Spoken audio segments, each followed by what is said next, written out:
Listen, your savings account is robbing you blind. But don't worry, I found out a way how to make my money work for me in my sleep, and I can help you do the exact same thing. Now, this isn't no get rich quick scheme. This isn't no pyramid scheme. This isn't something just trust me situation. This is legit, and this is something that your every average day person can implement in their lives, and they can really get to a bag. This isn't a short-term play. It's a long-term play. There's a promo going on right now, so you definitely want to jump on it before the price goes up because this is too valuable. The link is in the description, and hey, let's get our money up. Let's get back to the video.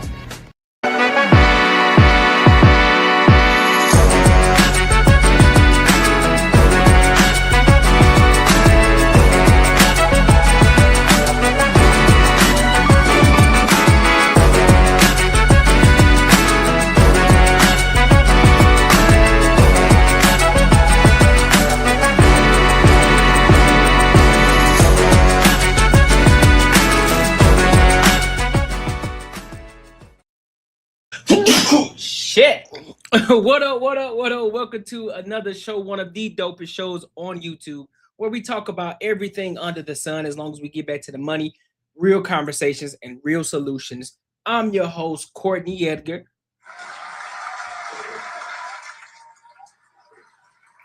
Yeah.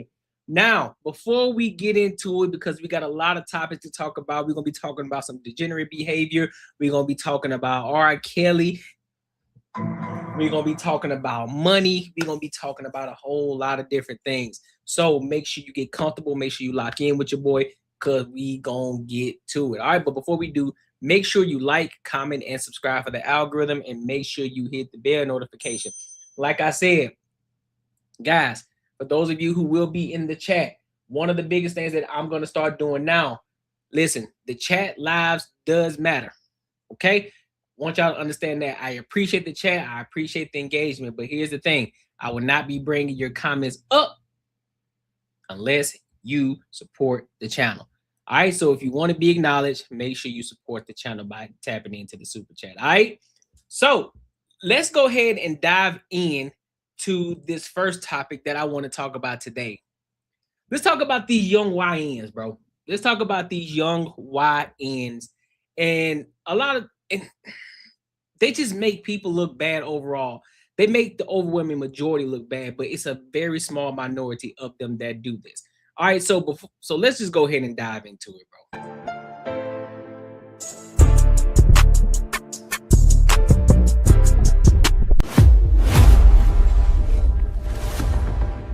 So what? Put a gun on me, nigga. You're a bitch.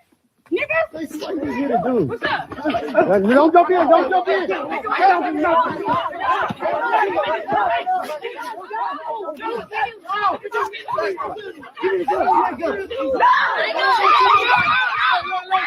Now, No.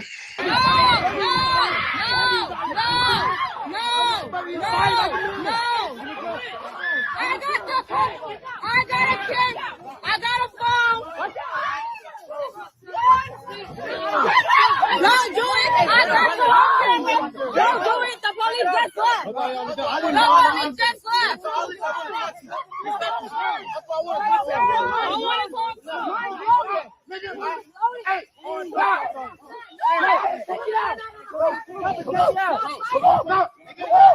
Y'all go get in the car. Y'all go get in the car. Go get in the car. Go get in the car. Come on, don't do that. The police is around the corner. You're not trying to get there that way. Come on. No, we didn't. She went down.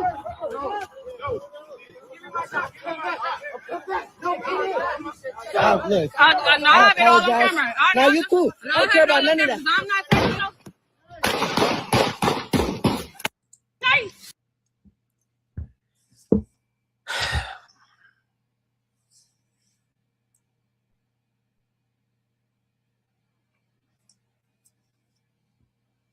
this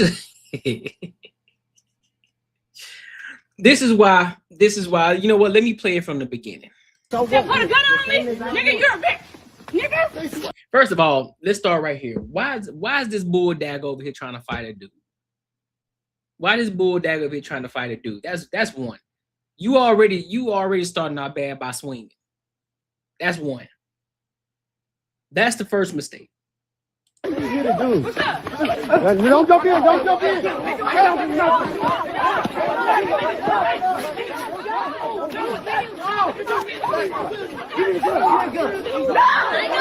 First, now look at this fool. Look at this idiot. In the middle of the street, ain't no telling no kids around. Now, from what we can see, there, thank God, ain't no kids out there, you know, young little ones out there, right? Look at this idiot. Y'all make it hard, bro. Y'all make it hard for people to protect y'all in the black community. You make it hard. Y'all continue to keep proving their case. Now, mind you, let me preface it by saying this isn't the majority. This right here does not represent the majority. Because I know there are a lot of you, well, it is. It seems like it's a lot of you. Well, yeah, that's just what the media wants you to think. It's not the majority.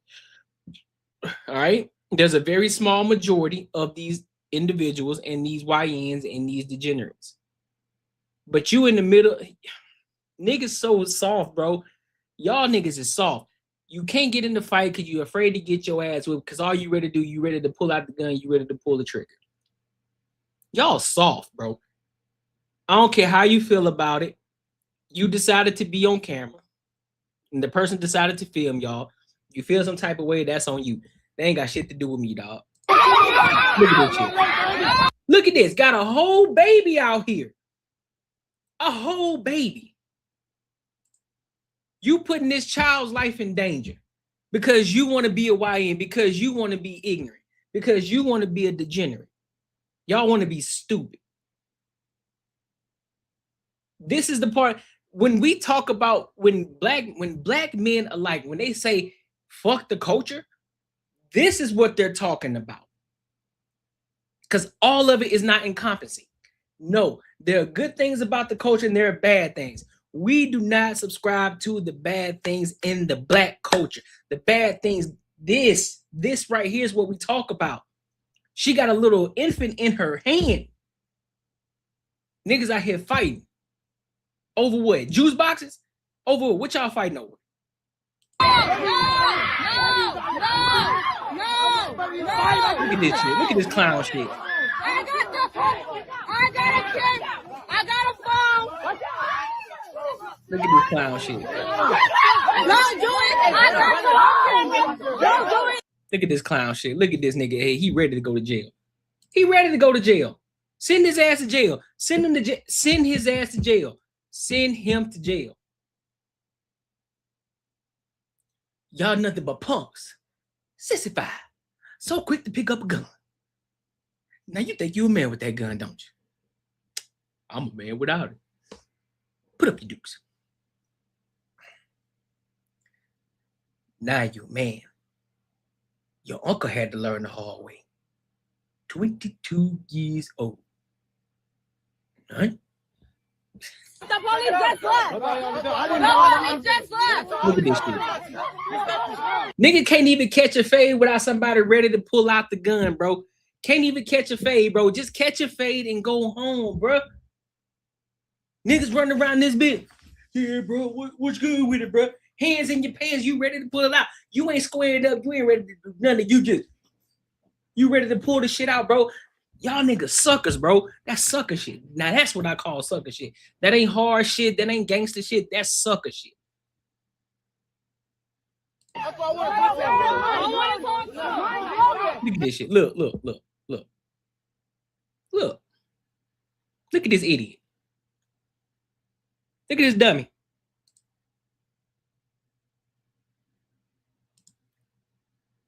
Look at this dummy.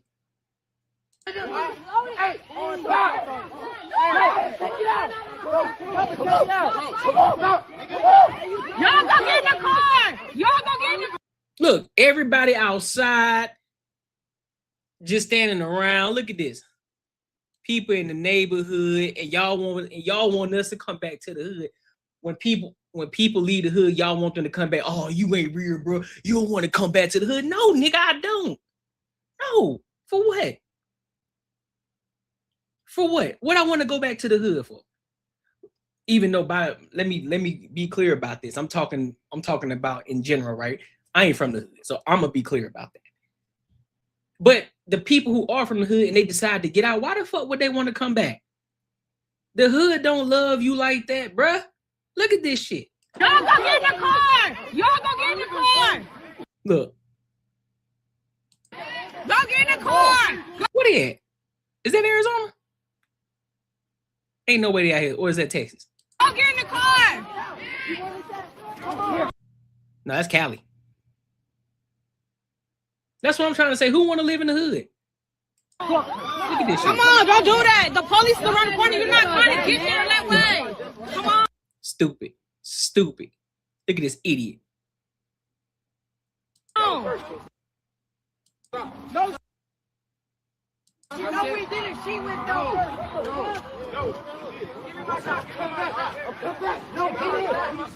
He said, give me my gun.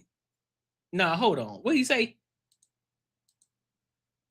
Then you got white chocolate over here trying to be cool with the gang. Yeah, he did say, give me my gun. What he doing with the gun in the first place?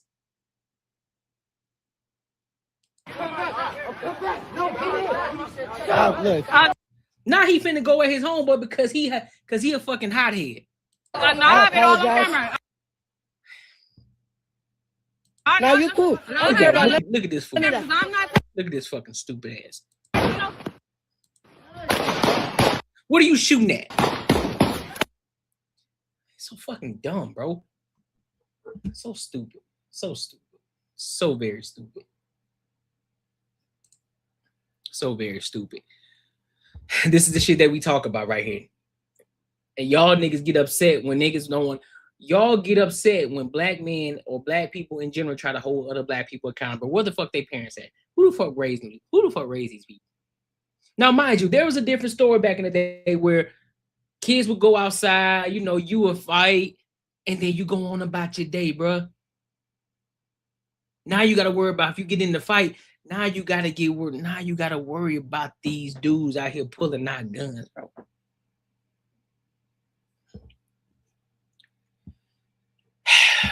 So stupid, dog. So dumb. So dumb, bro.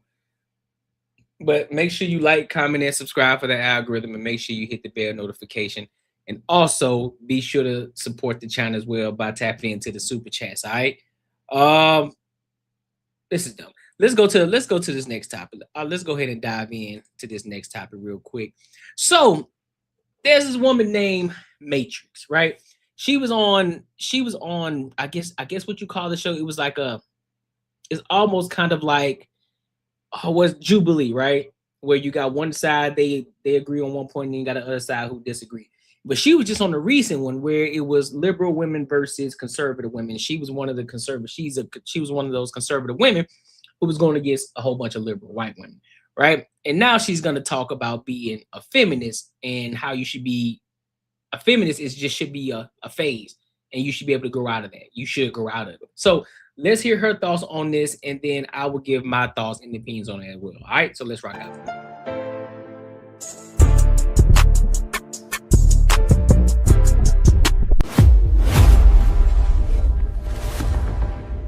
Is the cutoff. We shouldn't be 25, 26, 27 being a feminist. That's silly. Come on. That is for children.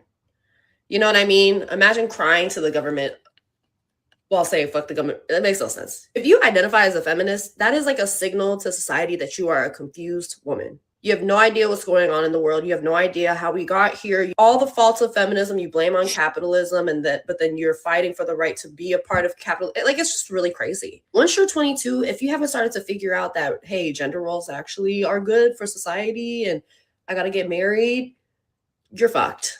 You're fucked. Okay? You're fucked. Some of y'all like to wait till the last minute till you're 30 or something to try to change your mind. It's not happening. You gotta, the activism, the liberalism, the feminism, 18 to 22. We shouldn't be seeing 30-year-olds, 40-year-olds at the protests. You know what I mean? Like, okay, like feminism is a young woman's sport. Let them have that. Let them have their fun, kiki.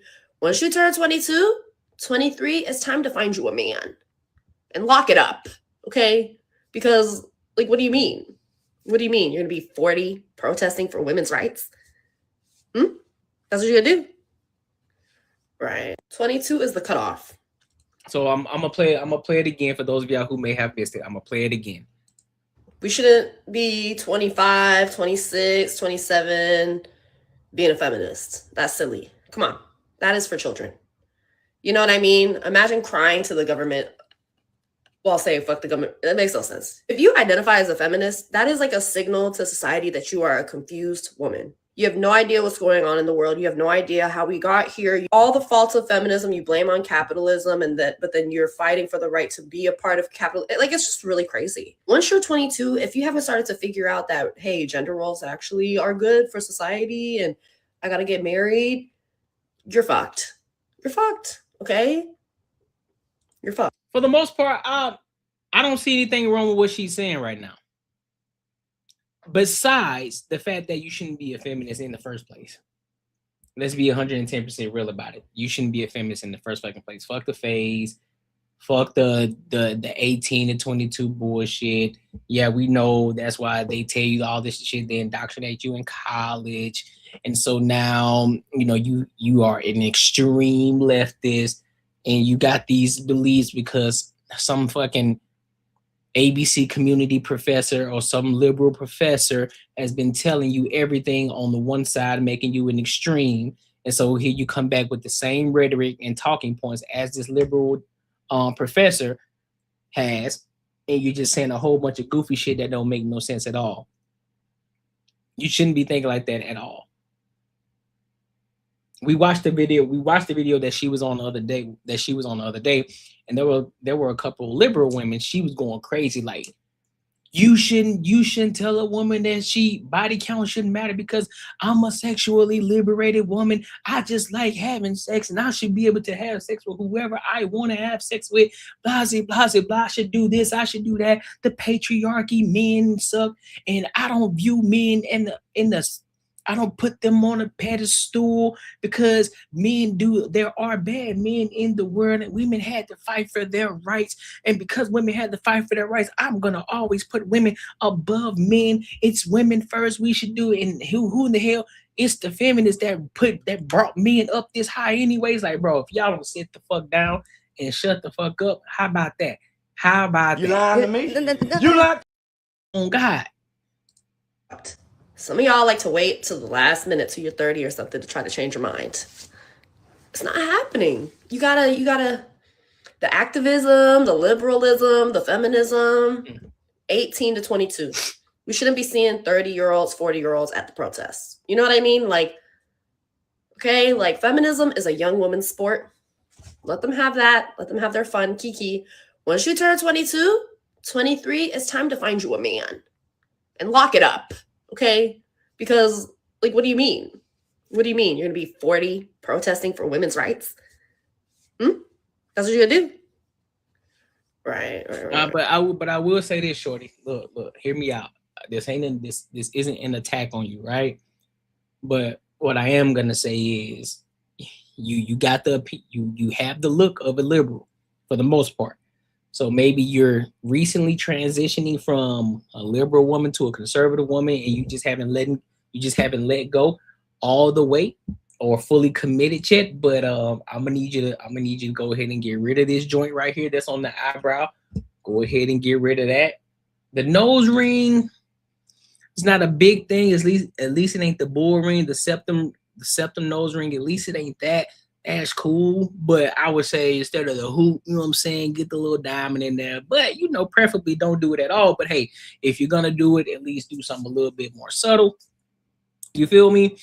But overall, I don't have a problem with what she's saying. I don't disagree with her for the most part, because we know sometimes, you know, it's just like when women go through their whole phase sometimes in college and everything, because they ain't get the chance to do it in high school. They go through the little whole phase, and then after they get over that little shit, they fuck around with 2 or 3 dudes, and now they want to kick back, chill. Well, that's how it used to be. Let me rephrase. That's how it used to be. Now these hoes just being hoes. They just out here just being thigh pockets through and through. They just being thought pockets through and through. So nah, but for the most part, I agree with her.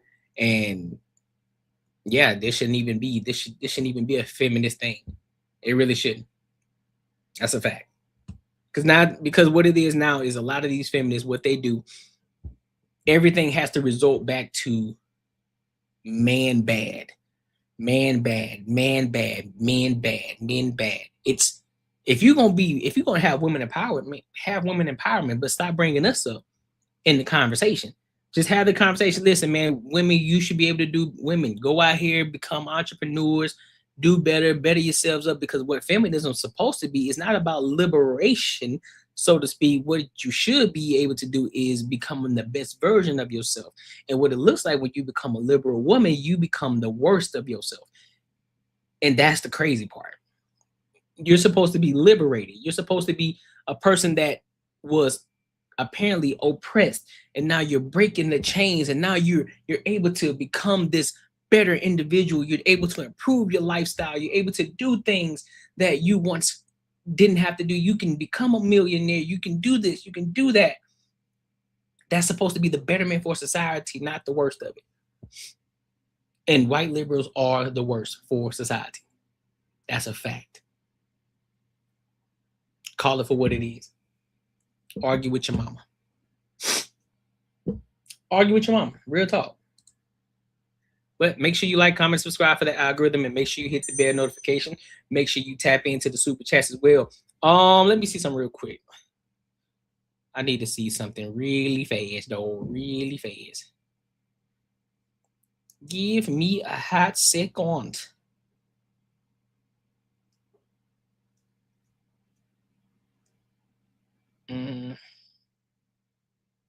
It's not what I'm looking for.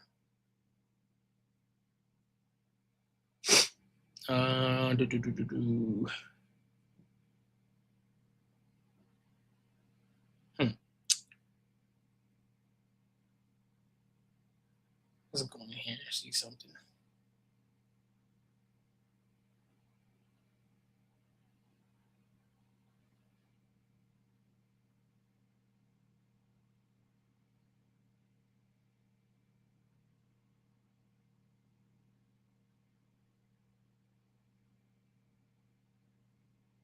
Okay.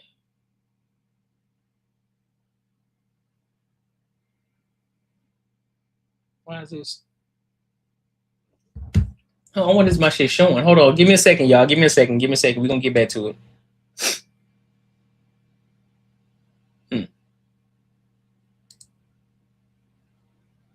I don't like that.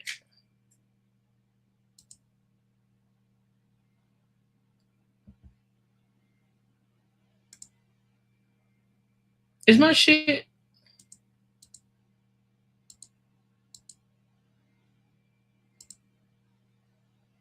It's in its own. What's my shit wilding right now? My shit wilding. All right, so let's go ahead. I want to go ahead and let's get to it. Forget it. Let's get to it. I think I might have messed some shit up. I think I did, but it'll be all right. It'll be all right. So look, let's go ahead and get into this R. Kelly situation. Let's go ahead and dive into this R. Kelly situation. Man, listen. So y'all remember the tape from a while back. You know, when R. Kelly was messing around with a certain girl, and then it was on video. You know, he was doing some egregious stuff to her. Well, she finally came to speak out. And she wants to voice how liberated she is now, and she don't want to be seen as that girl anymore. So we're gonna get more context in regards to what she's saying and what she's doing now, and that whole situation leading up to now. All right, so without further ado, let's go ahead and lock in, dog.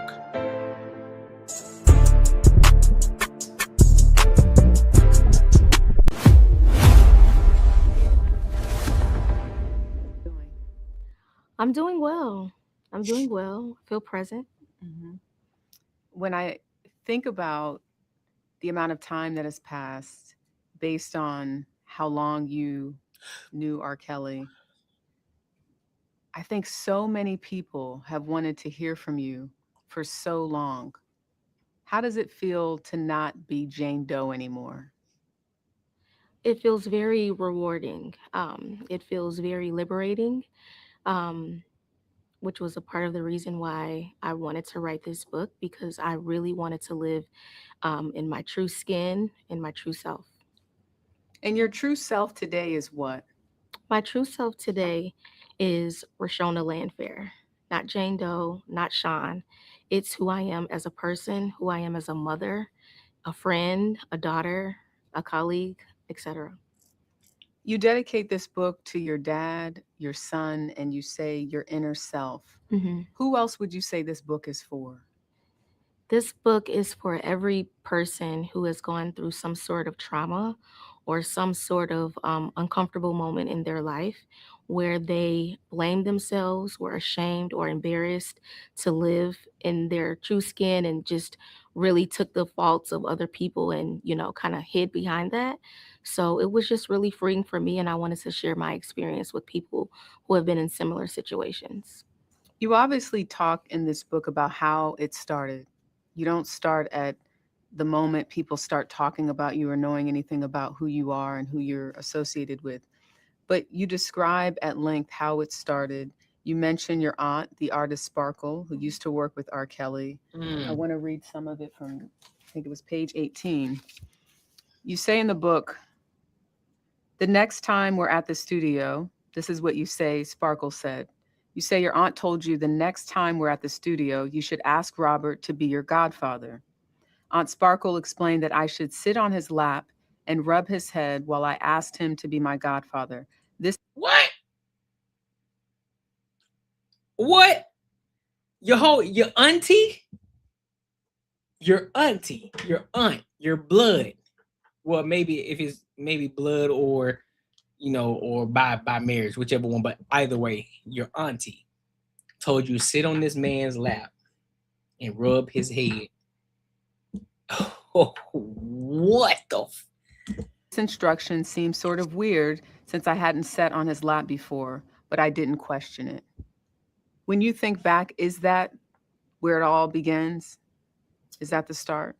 That is the start. That is the start of him entering into my life in a different way than just being an artist or hanging out at the studio. It became more personable at that moment. Because you yourself were an artist. You were a part of a rap group.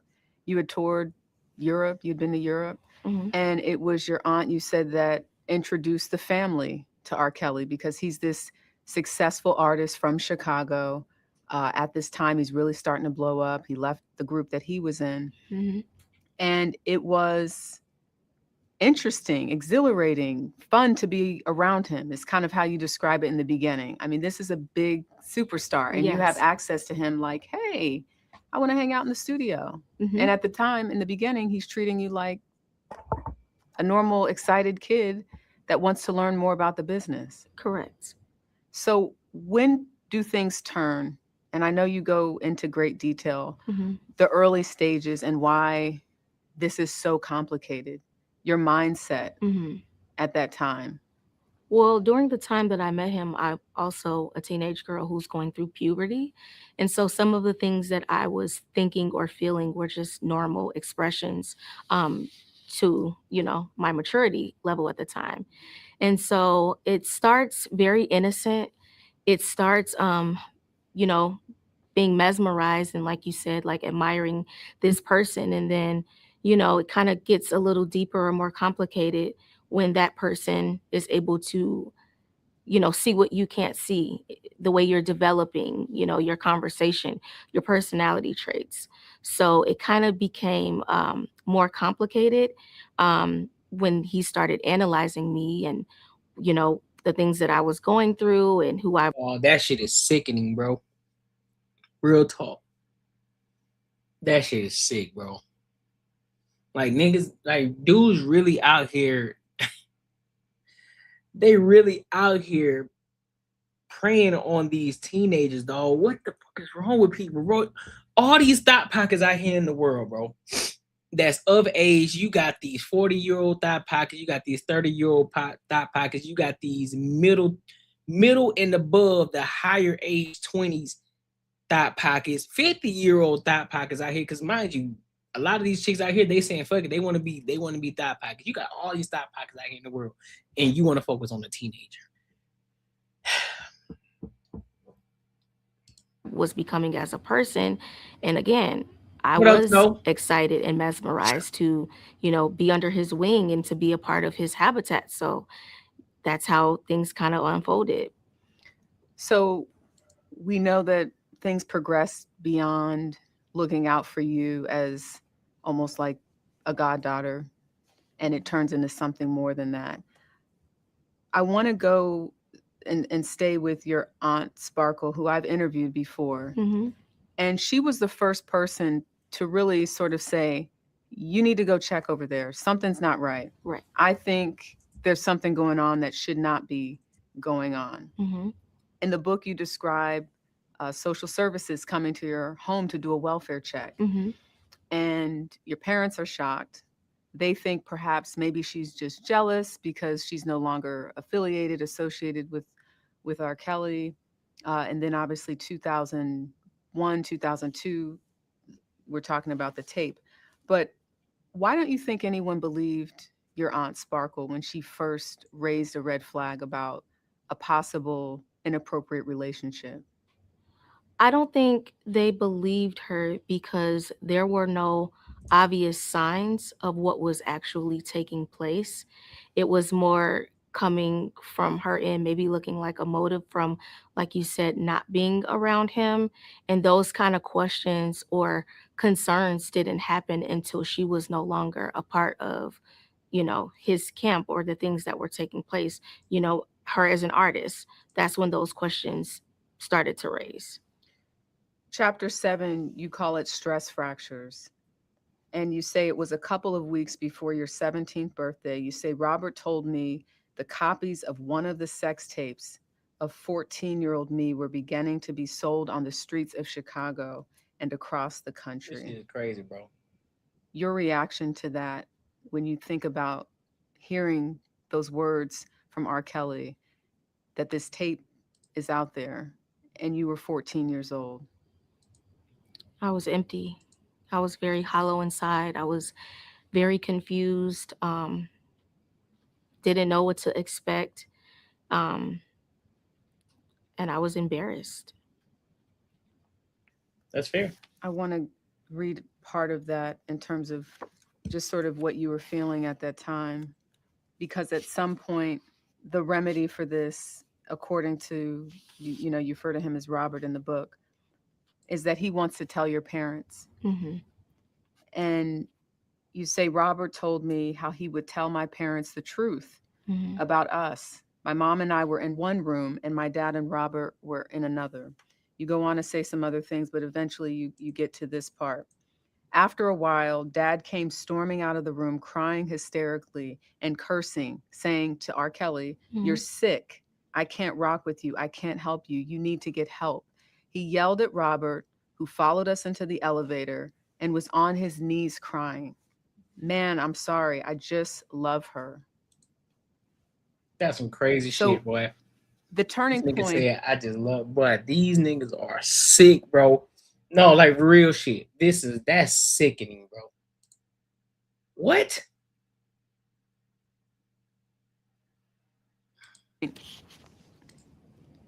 From innocent goddaughter running around just trying to learn the music industry to something more like you're trying to make sense of why he's calling you and saying, what are you wearing? This type of thing.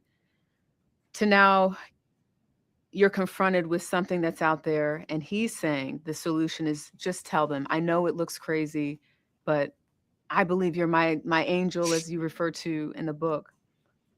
And your dad initially is upset. He's crying. He's confused. He doesn't know what's going on. Why wasn't that the moment when you look back where you were not allowed to see R. Kelly anymore, be around him? Take us to why it was so complicated for you and your family and what you said to your parents. It was very complicated. My dad wanted to make the right decision, and he was not okay with anything that took place. Right. I was more under Robert's brainwash. I was more under his spell, and That's he crazy. utilized me against my parents, making threats of suicide and doing different things out of desperation to convince them to not turn on him. And because I had been groomed for so long to carry out this mission and also not want that girl on the videotape to be myself, I thought in my little mind that maybe that was the best approach. We felt more protected and had more resources and help through him than taking matters into our own hands with this celebrity and the industry and not wanting to be the people to end R. Kelly and deal with hatred and many things. So, I mean, I'm not here to sugarcoat any shortcomings of my parents or myself, but at the time, that's what that's what made us feel the safest. That's You crazy. felt as though That's R. crazy. Kelly was holding all of the cards, had all of the power. He did. How did you make peace with your parents later? Because that's also something, I mean, even at the beginning of this interview, speaking of dedicating the book Mhm. to him, and my condolences because I know he passed away in 2021. But how were you able at this age to make peace with everything that's happened and your parents' involvement? When you become a parent, you have a different way of thinking. Mm-hmm. Mm-hmm. Yep. Yep. But I also look at the other women and the other survivors and the other, people who, he dealt with, who lost total communication with their parents and their families and literally lived everything that he made them think or everything that they made him feel. Yeah. So, in a sense of why it might be presented to look a certain way, my parents actually saved me. Mm. They're the reason why I'm sitting here today. Because if it had not been for them, if I lost complete communication with them and I was literally living his dreams, his brain, his way of thinking, I don't know where I would be Hmm. mentally, physically, or emotionally. When the trial started, Dog, that's some wild shit, bro. I'm not gonna hold you. That is wild.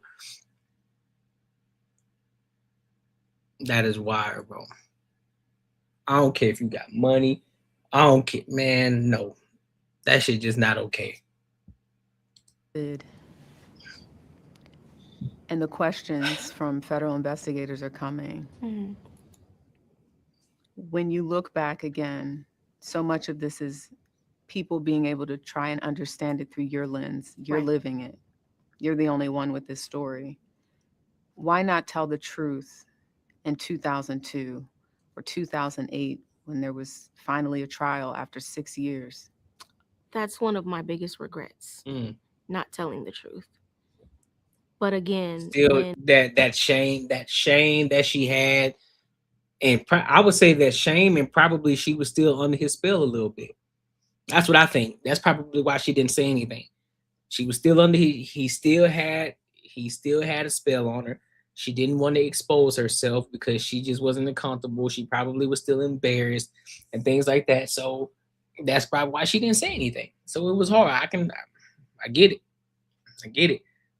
Ms. Snow says the craziest part to me is this was a man of means, attractive swag that females would give him the time of day. Grown women, one, why do you young? Two, why so close to home? That's what I'm saying though. That's what I was saying earlier. Like, bro, you creme de la creme. Like, you top dog at this point. You top dog at this point. You can have any woman you could have wanted. You can have any woman. Why are you choosing these young girls, bro? Real talk. Time says, I'm kind of confused. We have kids who grew up without their fathers and say, where was you? Where was you? Can you imagine if this was a single dad that gave his daughter to R. Kelly? Do you think she forgave her father? Nah, she wouldn't. She wouldn't forgive her father at all. She wouldn't. And my thing, but here's my thing too. That's a great question too, Time, because my thing is, what the fuck was said to the point where he go out the room? The father comes out of the room crying and cursing and shit. Like, fam, what you mean? No, my nigga, you got to go. Nah, fuck that. You staying in the house. That nigga can leave. Right the fuck now. You ain't going no goddamn where. You're not going nowhere. Get the fuck out my house, bro. Get out my house. Facts. Talking about you love her. Nigga, boy, you about to get out. Get out. You feel me? Get out. Get out. You up here fucking around with teenagers, bro. You should have called the cops, right? Should have called the police right then and there. Should have said, nah, man. I got this dude, R. Kelly, at my house talking about he loved my girl, my daughter. Yeah, he a predator, bro. He got to go. Come and get him. Come and get him. Got to go. Fucking with kids, nah, bro. You can't be fucking with kids, bro. No.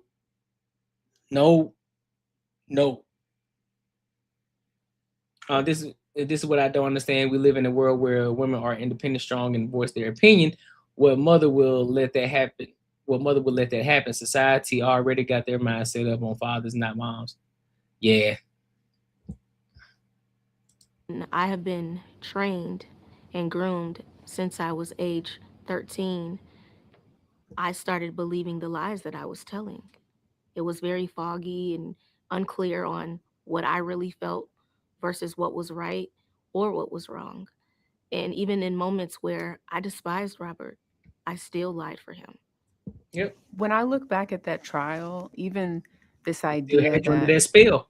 people who were not part of the jury were able to see some of that video. Mm-hmm. And What up, Boy City? the jokes that came from the video, because we're talking about seeing a person at the time, not knowing who it is, Mm-hmm. for sure, being urinated on and talked about. Do you look at even the justice system as not protecting you to some extent? I mean, thinking about that video being played before a gallery of everyday citizens. I definitely think things could have been handled differently. I'm happy I wasn't there to witness everyone watching that. Yeah. To the world imagery, I was not made to be a victim. I was a mockery. And that was very difficult to digest. It was very disheartening to know that my body was just being displayed and tossed around. And, when I look back on it, I wish things could have been done differently, but those are all of the things that I had to internalize. How were you able to sit through the trial in the parking lot? Because I think to know that you were so close to the trial that could have put R. Kelly away back then, and listen to his instruction. Don't watch television. Mhm. Don't read the paper. I mean, this wasn't the same, social media wasn't a thing in 2008 the Right. way that it is now. Oh, if social media. Oh, best believe. But Best believe. Listen, R. Kelly would have been in jail so fast if social media was what it was today. Oh, it would have been all hell for him. It would have been all hell for him. R. Kelly is no different than Jerry Lee Lewis, Elvis Presley, John Wayne, and Batman in the White House who was connected to Epstein. Yeah, I agree. He ain't no different. I agree. He ain't no different. take us back to, and I know you're going to get a lot of these types of questions because most of this book is based on the past and how you've been able to come out of it. But take us back to what it was like being in a van and knowing that just a few hundred feet away, his life was on the line. That was very scary. I didn't understand why he wanted me there, why he made those choices, but I just went with the program. It was very difficult because I would also be paranoid. Like, what if somebody raids the bus, or what if the wrong person walks on here? But I don't know if he did it for comfort of not wanting, you know, of being afraid of me just having the freedom to just walk out if I wanted to. Right. But he kept me very close in that way. What was your reaction That's crazy. to that 2008 not guilty verdict? You talk about it in the book, but tell us how you were really feeling at that time. I felt happy for him. I didn't want to see his career end. I didn't want to see him taken from his family. I thought things were going to change for him, for us. I thought things would just get a lot better. I thought this was our freedom to just be family and to, you know, all of the different traumas and me having to hide and disguise myself and be lonely and away from my family. I thought that was closure to all of the negative things that he kind of made me feel like had to happen during this case that lasted for so many years. And at this point, too, you're in your 20s. Right. So you're thinking, yeah, this stuff happened, but, you know, this is our chance to reset. Right. But what actually happened? Things got worse. What? And then I started realizing that I had been used and utilized for a purpose, that I was a placeholder, that I was here to make sure Robert didn't go to jail. Not because he loved me, not because he was my protector, or because I was his angel. My purpose was done. He was finished. And you talk about moving out and starting your own, going on vacation, really getting a taste of what it is to be independent. But even though you left R. Kelly, you left the home, you never quite left his orbit. Explain. That was definitely me operating out of cognitive dissonance. It was more so like I knew things were wrong. I knew everything that I went through, but this is all I've known for the majority of my life. This is the behavior that was my normal and that I felt like was okay. Mm-hmm. So I was kind of afraid to operate outside of him. I didn't know what to do. I had to literally learn myself from a 12-year-old girl up into who I was to today. Yeah. Man, that's some crazy work, boy. That's some crazy work, dog. Man, these niggas are insane. Listen, the thing is, before R. Kelly got the money, this is what I believe. I believe even before R. Kelly got the money, got the fame, all of that shit, I believe R. Kelly was already like that. The thing is, the money is, it brings out more of who you already are. Real talk. It brings out who you are, who you were already. That's all the money does. People say you change. Nah. In some cases, some people do change. Some people say, you know what, man, I got more money now. I got to move a little bit different than what I was when I didn't have the money. So I got to really be careful who I have around me, my environment, the people that I'm rocking with, the people I'm talking to. I got to be careful. I got to look, you know, I got to make sure I got the right people around me so that way I can continue to keep elevating and there ain't no snakes in the grass, right? But then there are other individuals who just expose more of what they already were. Because now they got the money, they feel as if they can't be touched. They feel as if they're invincible and they can do whatever it is that they want to, and nobody's ever gonna hold them accountable. But man, you crazy. You crazy. You crazy. That shit's wild, man. I feel bad. I feel bad for her though. But I hope everything works out for her. I think she'll be fine. I think she still has a lot of healing to do. I know she's healed a lot, but I think she's still gonna have more. I honestly believe he probably still got a little bit attached to it, just a little bit. Not a lot, but just a little bit. But she'll be fine though. She'll be 110% fine. She continue to keep growing, keep pushing. You know, she got a kid, she got a life and all that shit now, but I think she'll be just fine, for real. So, yeah, man. Make sure you like, comment, and subscribe for the algorithm, and make sure you hit the bell notification. All right. What do I Do I want to go to this? Yeah, I want to go to this. I want to go to this. This because I think this is kind of funny. I think this is funny, but it also goes to show you how people are sometimes, man. It's like you're able to do something, but then if somebody else do it to you, then all of a sudden you want to get mad. But we're gonna get there. Make sure you like, comment, and subscribe for the algorithm, and make sure you hit the bell notification. They're trying to relive their second childhood. Also, make sure you tap into the Patreon as well. Link is in the description as well as pinned in the comments. Also, make sure you support the channel. Make sure you support the channel. Tap into the super chats, my good people. Tap into the super chats, all right? Do you want to go? Let's start it here. I think this is good. Oh, let me go back just a little bit more. I bet. All right, so let's go ahead and move over to this next topic. I want to talk about the Lapeef show. I want to talk about the Lapeef channel, right?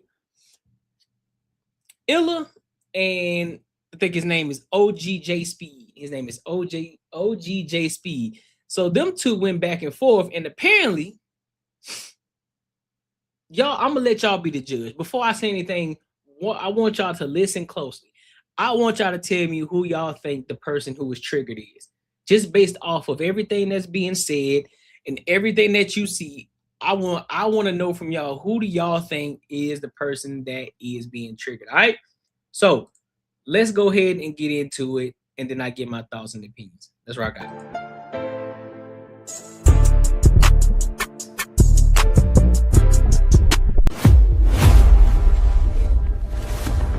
I'm trying to follow you, OG, but I think because you're a member of the nation, I noticed with a lot of people that's members of the nation, if anybody has found a flaw in Farrakhan or Elijah Muhammad's speech, then it's, or maybe a disagreement, y'all take it like real personal. And I don't think that's the case here. Even the scripture says, when I was a child, I spoke like a child, I act like a child. When I became a man, I put away childish things. So that's the scripture. So obviously there is a point when as men and women, we have to become adults. And I think there's a difference between being able to enjoy things that you once enjoyed as a child and still being stuck in childhood, because most people who still are stuck in that they went through something traumatic as a child that interrupted their childhood. So now they're trying to relive their second childhood. And that can be very dangerous to somebody in a relationship, because at some point I can't fulfill the need for you when you were 7, you're 35 now. So you come from the era, respectfully, OG, you come from an era that was very extremist. Y'all was either extremely absent or extremely enabling. So you have a different perspective of our brothers. And just because we don't see what the minister says, because respectfully, those women are clothed and covered up to the head. So they're not in pure freedom in there either, if you want to be technical about it. Freedom is being able to do what I want to do. They can't do what they want to do. So they have a limited freedom. So that's not even a pure expression of freedom either. That's freedom in Islam, freedom in a religion. But freedom is just freedom. So what I'm saying is, it's a difference between allowing somebody to be able to not be so concerned of how they come off and allowing you to behave like an undeveloped child on my grown time. And I think what you're doing is conflating the two, and it definitely makes women feel good, but it doesn't help us get anywhere. And I'm not here to I know you're not here. I'm just telling you. Well, let me finish, my brother. I thought you had landed that plane or chopper you were flying. Well, I'm not here to make anybody freedom. And you know what the real freedom is? When you see our women covered from head to toe, it's freedom of mind. Same way you wouldn't, as bad as you might think you are, you wouldn't go and have $100 bill. Wait a minute, let me finish, brother, before you start shaking your head. Okay, but you're shaking your head. I can move my head. Yes, sir, you can, but I'm just making you aware that I know you are shaking your head. So what I'm telling you, you wouldn't go in certain neighborhoods with $100 bills hanging out of your pocket, and you a big grown ass man yourself. So what I'm saying is to have the freedom of mind and knowing your surroundings and having the freedom of mind and knowledge, there's certain things you wouldn't do as a grown person. So it's not that there's nothing 100% correct when you start talking about the nation. We have problems just like anybody else. But you got to understand, brother, we've been doing this ever since 1930. Bro, I'm not putting the nation on trial. Okay, but you said from the beginning. No, because can I finish? I'm sorry. I'm sorry. I respectfully. The only reason I said I think niggas need to stop doing that shit too. This is one thing I do hate when I see a lot of these panels, and this one person, they go off on their entire diatribe, right? They just talking, they going in, they're saying what they got to say, they're able to get their shit off, but then as soon as somebody says something that they may disagree with or that they don't like, they gotta interrupt. Like, nah, fam, hold off. Let me say my shit first, and then you can rebut whatever it is that you said or you thought I said was wrong. Let me get my shit off. I hate when people do that shit. That, brother, is because you jumped down Aaron's throat and he didn't even say what he about to say, because the reason you did it is because you assumed that he was going against the nation. So that's why I said that, because he never even landed his plane. You said, I don't even like where you're going, even though I don't even know where you're going. Like, that don't even make sense. Well, could you repeat what Aaron said? He didn't say it. Aaron said no. he didn't have anything to say because what he was going to talk about was going to divert from the point of the video. No. He said something else. Y'all forget. Wait. Back up. I can ask the man himself. After he said that, he said something else. Could you repeat what you said, Aaron? That man had what? I said, I'm not interested in perforating the continuity of the conversation. Before that, I said, it sounds like to me he fell out of his tree. Yeah, see, that's what I got triggered right, bro. Maybe y'all didn't hear that. I heard it. Why was that trigger you? Well, why you think it wouldn't trigger me? Because you in the Nation of Islam. I just asked you the question. No, wait. Stop. It don't have to be if I was in the Nation of Islam. If anybody said anything that you had a connection to, that person seemed like it had fell out of a tree, I want that might trigger anyone. If I said, Illa, you fell out of, wait, Illa, if I say some of the stuff you say, it seemed like you fell out of the tree. If you could prove it's crazy, you might be right. No, Illa. Come on, don't act like you don't have dust trail all over this internet. When people say something about you, that you're going to get triggered. Please don't do that, brother. Please don't do that. David Ruffin, ain't nobody got dust. Hey, hold on, fam.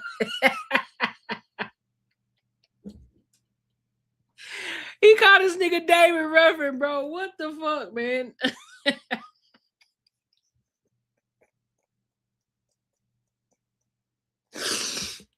Bro, what the fuck, bro?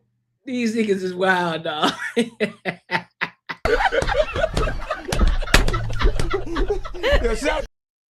Please don't do that. David Ruffin, ain't nobody got dust. You can call me all you want. You can make all the names, bro. You can't disrespect you. I ain't disrespect you. You know my name. It seemed like you fell out of the tree. If you could prove stop. It don't have to be about. Hold on. So is he getting triggered off the fact of he's getting fit? Because maybe I'm kind of slow.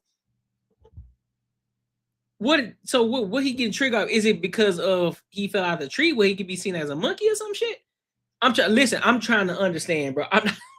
I'm not trying to be funny. I'm dead ass. Was in the Nation of Islam. If anybody said anything that you had a connection to, that person seemed like it had fell out of a tree, I want that might trigger anyone. If I said, Illa, you fell out of, wait, Illa. If I say some of the stuff you say, it seemed like you fell out of the tree. If you could prove it's crazy, you might be right. No, Illa. Come on, don't act like you don't have dust trail all over this internet. When people say something about you, that you're going to get triggered. Please don't do that, brother. Please don't do that. David Ruffin, ain't nobody got dust. You can call me all you want. You can make all the names, bro. You can't disrespect you. I ain't disrespect you. You know my name. Why you call me somebody else? I'm not the one, because I didn't come at you like that. Bro, I'm just saying, you just called me out of my name. Then why you say you ain't disrespect? You sound leaving dust around, so that means I'm dirty. Oh, let me see. I gotta read this comment, y'all. Let me see. He says, Tom says, one thing I do not like about these shows is a white man. Well, if a white man would have said what Aaron said, if white man would have said what Aaron said, to a black man, that would be racist. This is how we black people tear each other down every day with women. Hey, that's a fact. Listen, that's a fact. That's 100. That's a fact. So I'm not tripping, right? Because that's what I gotta. I promise you, if I'm hearing it wrong, if they talking about something else that's going over my head, somebody enlighten me. But what I am hearing, and the reason why OG Speed got triggered is because niggas say he fell out of the tree. What does that mean? Is there something underlying to that? Or is he saying that nigga, you a monkey and you fell out, you be hanging from a tree and you fell out the tree? Is that what I'm hearing? I'm just trying to understand, bro. I'm just trying to understand. I'm not calling nobody nothing. I'm just trying to understand. What up, my guy Marcus? What's good with you, big homie? Now look at the two brothers going at it, right? So when women do it, it's okay, but when men do it with women, they call it sassy and gay. Boy, Ty, you on one today, ain't you? You came to cook today, didn't you? You came to cook today. Said no, I didn't. I said when dust is a trail. Is a trail. What? A trail. That's the thing, Marcus. I don't think he ain't said nothing slick yet. Now watch it. Let me rewind it back. What up, my guy, real life PJ? What's good with you, family? I'm just saying, you just called me out of my name, then why you gonna do that? David Ruffin. Hold on. Tell me if I'm tripping. I'm gonna play it again. Make sure I'm not tripping. Make sure I'm not the one that's tripping, all right? You mean? Because you in the Nation of Islam. I just asked you the question. No, wait. Stop. It don't have to be if I was in the Nation of Islam. If anybody said anything that you had a connection to, that person seemed like it had fell out of a tree, I don't want that might trigger anyone. If I said, Illa, you fell out of wait, Illa. If I say some of the stuff you say, it seemed like you fell out of the tree. If you could prove it's crazy, you might be right. No, Illa. Come on, don't act like you don't have dust trail all over this internet. When people say something about you, that you're gonna get triggered. Please don't do that, brother. Please don't do that. David Ruffin, ain't nobody got dust. You can call me all you want. You Hold can on, make. Okay, so Marcus, you saying that when he said he leaving dust trails, that's the part. Make sure. I just want to be clear. I want to make sure that's the one. Is that the part that you're talking about? Is in regards to when you say leaving dust trails, like saying some slick shit? Okay, I got you. I mean, yes, you could be looked at that. It could be looked at as that. You know, I guess it just depends on the person. You know what I'm saying? Just like he called that nigga David Ruffin. Or when OG got triggered when he said he fell out of a tree. You know what I'm saying? I guess it just depends on the person. All the names, bro. You can't get. Yeah, but who look familiar? I ain't this with you. You know my name. Why you call me somebody else? I'm not the one because I didn't come at you like that. Bro, I'm just saying you just called me out of my name. Then why you say you ain't disrespectful? You sound leaving dust around, so that means I'm dirty. I'm saying no, I didn't. I said when dust is a trail. Is a trail. A trail being in the internet, brother. Well, I mean, and what are you, a trail of what? Wait. Slow your bro.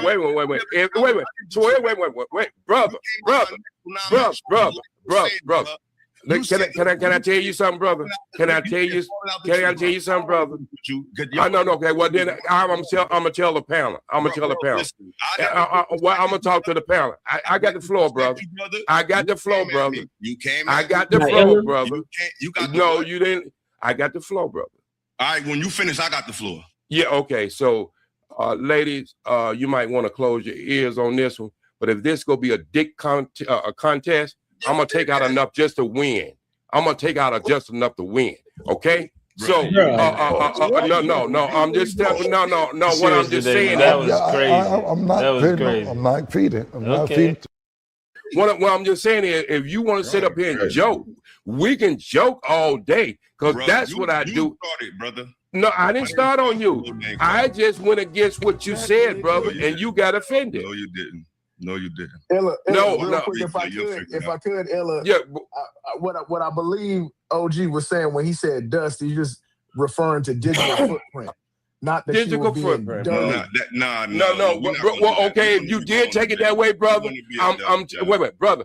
If you did take it that way, the way the man just said, that's exactly. Well, no, brother. Listen, what I'm saying is, oh my God. I didn't attack you. I just know that for the last 2 weeks that you have been over the internet and you have a lot of you got a lot of trail over there. Brother, why? No, I understand, but I haven't disagreed. Why? Wait a minute, brother. I have never disagreed. Why? Matter of fact, what I'm just saying is, you has been. Is that when you hear the word dusty, what do you think of? I mean, I think of dust. I just think of a trail. I think of a trail. Because the thing is, for me, I'm not easily triggered, right?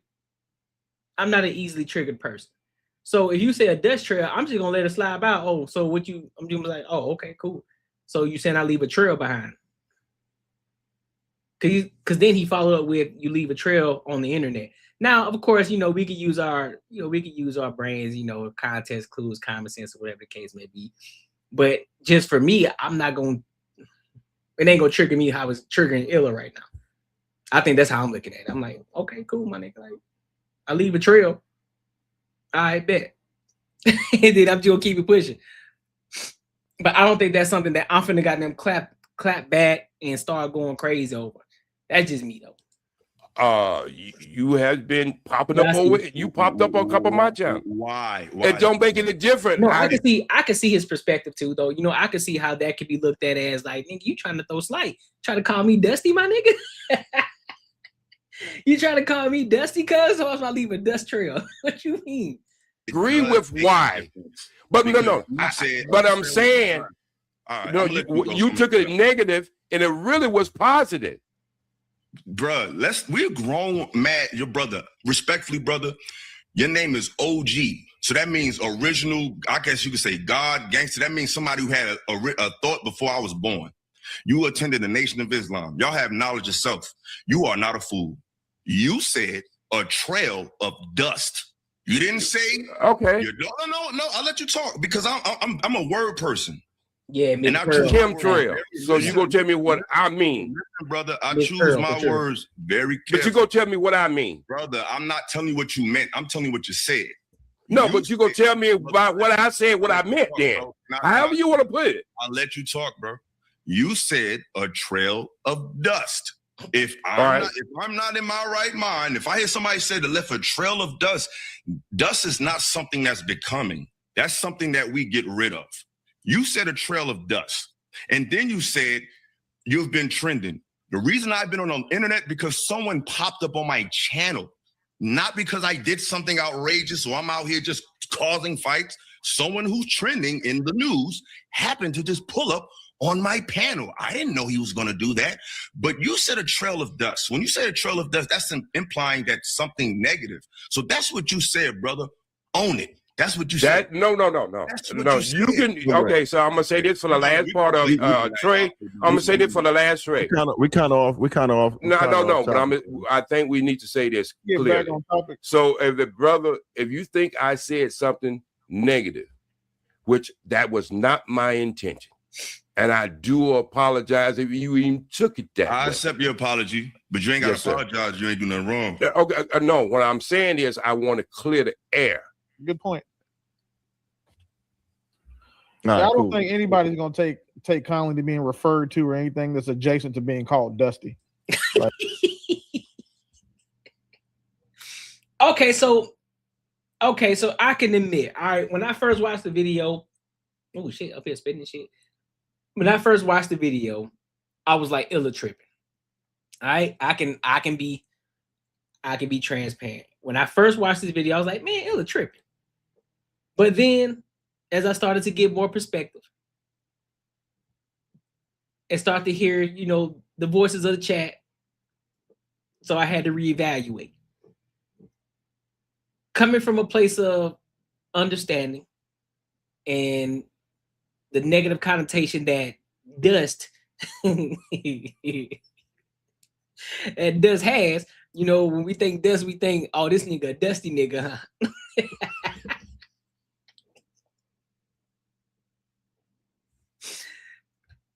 So I understand. So I got you. I got you, Marcus. All right. So I was tripping.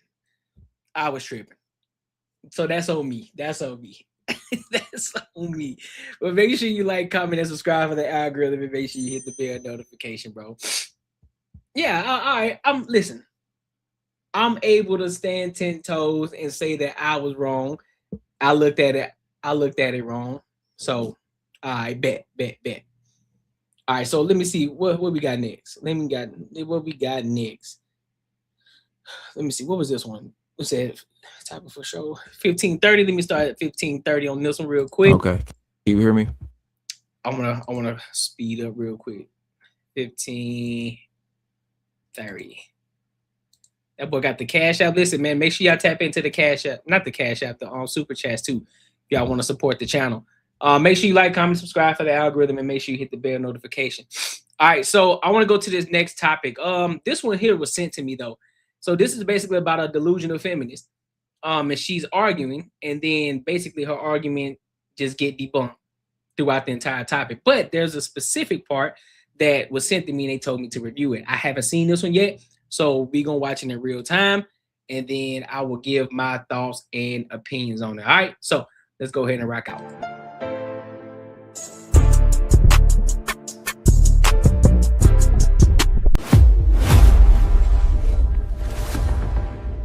That was not me. That was me checking myself, because at no time do I need anybody else to check me, because I check myself. Now, I will be the first one that if I offend somebody, or if I do something or say something that someone doesn't like, then I have enough emotional intelligence to stand on it and apologize. Okay, now, what I was going to say was, what gives men the audacity to think that they are competent enough to make decisions for women when they can't even carry, birth, or feed a baby? Okay, let me ask you a question responding to that. What? First, I mean, hold on, bro. I'm sorry, y'all. We ain't even got into the video good enough. What? What the fuck does having birth got to do with feeding a baby? What? How does that correlate with competence? That's so stupid. How does carrying a child correlate to decision making for masses of groups of people? Make the correlation logically. Yeah, me too, bro. I hate that. I'm getting tired of Well, with all the rhetoric that's out here today, a lot of men are, I'm not saying for the world. Of course, there's heads of different countries. There's a head. There's going to be decision making for an entire population, because we can't base things on individual needs. You need this, you need that, you need this. We're going to do it under umbrellas. So that's that. What I'm simply saying is that, how can a group of men who do not even possess that power have the audacity to think that they are competent enough to make decisions for women? Okay, you still have not answered my question, so I'll try to go into more detail. Can you logically give me an explanation on how childbirth and carrying a child for 9 months, being able to harvest a child, can you tell me how that correlates to making decisions for the masses of groups of people? Exactly. Because you have nothing to do with that. You have absolutely nothing to do with that woman and the phases and stages of what her body is going through, and you have no idea. Okay, so go ahead, finish. Go ahead. I thought you were so how can you competently lead and guide a woman? Okay, this still doesn't answer my question, but we'll just go with the point that you're bringing up. Okay. So you do realize if a man has right, he has issues with his semen due to his bad health, his diet. If he gets a woman pregnant, you do realize that child and that woman can have issues, right, with her body, because that man's semen is not the best. You just said that a man. No, that's not true. It's absolutely that's true. Not true. That is not true. So what you're telling me is on a platform of, I don't know how many people are watching that. If a man does not have the best semen, or like his semen is not the best, I don't know that correct biological term for it. You're telling me that no matter what is the levels and the health of his actual semen, it has nothing to do with the woman's body and how that child is going to be conceived, as far as having health defects, birth defects, the possibility of that woman staying alive. You're saying that has no correlation? No, not at all. Okay. You want me to explain it to you? I don't think me or you, because I don't think either of us are educated in that field. I think what we both should do. I am. You are? I have a master's degree in nursing. You have a master's degree in nursing? I have a master's degree in nursing. Yes, Okay. Okay. What type of nursing? What do you actually work in? I'm a registered nurse. Okay, cool. So what I'm gonna do, can you give me some links in like an actual study? Oh yes. Actually, you can. Let me. Hold on one second. Oh.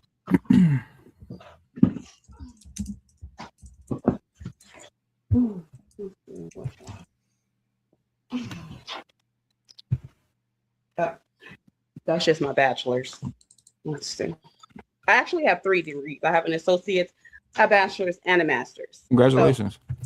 And they're all in nursing. So here's Bitch, don't nobody care. Get to the link. Get to the link. Show the information that you back up your evidence of what the fuck you just said. Okay, I don't know why you're showing me that. I don't know why you're showing me that. Because you said give you a link. I can do better than give you a link. I can give you my degree. Yeah, but get that. Okay, but you need to give me like an actual study, right? So that's what I want. Someone who. Oh, you want an actual study? You want an actual study? I don't need to pull up an actual study because it's all DNA based. It's all DNA based. You lying to me? You lying?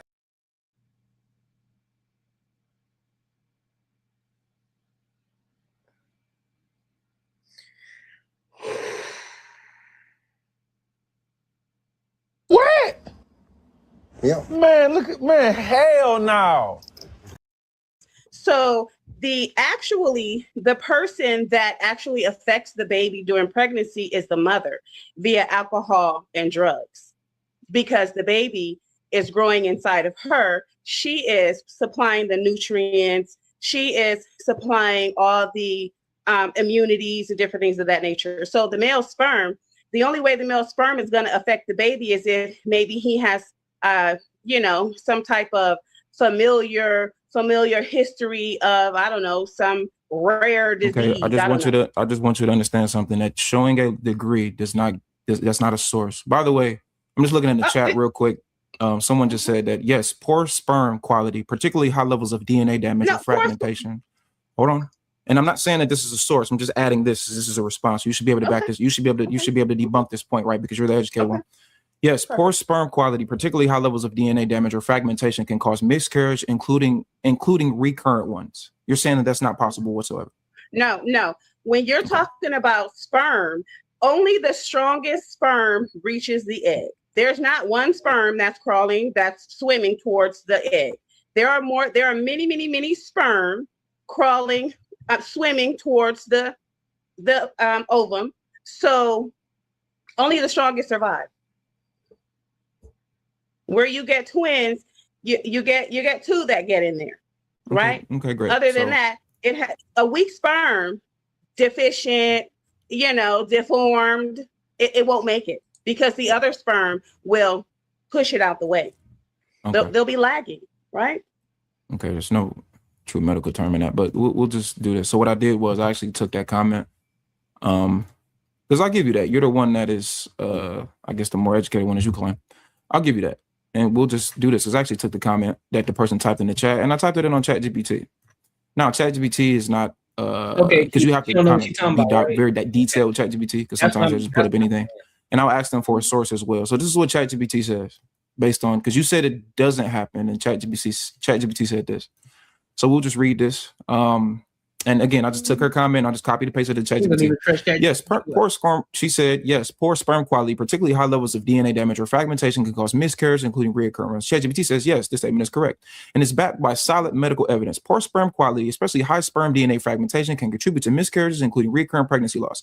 Here's how it works. Plainly, the sperm DNA fragmentation it means the DNA inside the sperm is damaged or broken. The sperm can look normal, move fine. Let me finish. I promise you, I'll give you the floor once I'm finished. A sperm can look normal, move fine, and still carry damaged DNA. How it causes miscarriage? Fertilization can still happen. Every cell division may begin normally. As the embryo develops, the damaged paternal DNA becomes critical. If the damage is too severe, the embryo cannot continue developing, which equals a miscarriage. What the research shows, men with high DNA fragmentation have higher miscarriage rates, higher rates of recurrent pregnancy loss, lower live birth rates. This is even true when women, let me finish. This is even true. This is true even when the woman has no fertility issues. Common causes of sperm DNA damage: oxidative stress, smoking or vaping, obesity, poor diet, which is what I mentioned earlier. Heat exposure, infections. I've never seen this word before. You probably know. Varicocele. I don't know how to say that word. Varicosities. No, not varicosity. It's a VARICOCEL.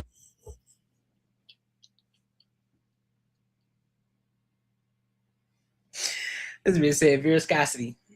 Oh, I don't see an S nowhere in there or an I. It's only after I don't even know how to say this shit. Only after the R's where I see an I. What she just said, it requires two I's. So no. LE. Spell it again. I'm sorry. I don't know how to say the word. Damn, I just clicked off. Hold on, y'all. My bad. VARICOCEL. Damn it. Hold on. VARICOELE. I've never seen this word in my life. COCELE. Oh, varicocele. Varicocele? Do you know what that means? I don't. It's an enlargement of veins. Okay. Aging, environmental toxins. Why this often gets missed. Standard semen analysis does not test DNA fragmentation. Men are often told they are fine based only on count and motility. DNA integrity is a separate issue. Important takeaway, miscarriage is not always a female issue. More fertility and sperm DNA quality can play a direct, measurable role in embryo viability and pregnancy outcomes, blah, blah, blah, blah, blah. So everything that they just said is not true. Now you have so we're doing tomatoes here because I did say DNA. Huh? We're doing tomatoes because I'm not doing any, ma'am. I'm not doing any tomatoes. I read you the comment that woman said in the chat, and I took it to ChatGPT, and we're doing tomatoes. Well, it's still the same thing, ain't it? You just pronouncing it different. It's still the same thing. You can say tomatoes, still the same fruit. Or if you say pecan, it's still the same goddamn thing. She's just talking out the side of her neck. I copy pasted it, and that's what it said to me. And I asked you from the jump, is what she said true? You said no, that's not true. So I copied and pasted it into ChatGPT, and ChatGPT is saying that it's true. So what you're saying is that's not true. I agree with the DNA aspect of it. Yes, 100%. Okay, so I'm going to read the first part again because it said it clearly. It says poor sperm quality, especially means that this is an addition, right? It's more likely that this could be the case. Especially high sperm DNA fragmentation can contribute to miscarriages, including recurrent pregnancy loss. Also, I read you her exact comment, and you said, no, that's not true.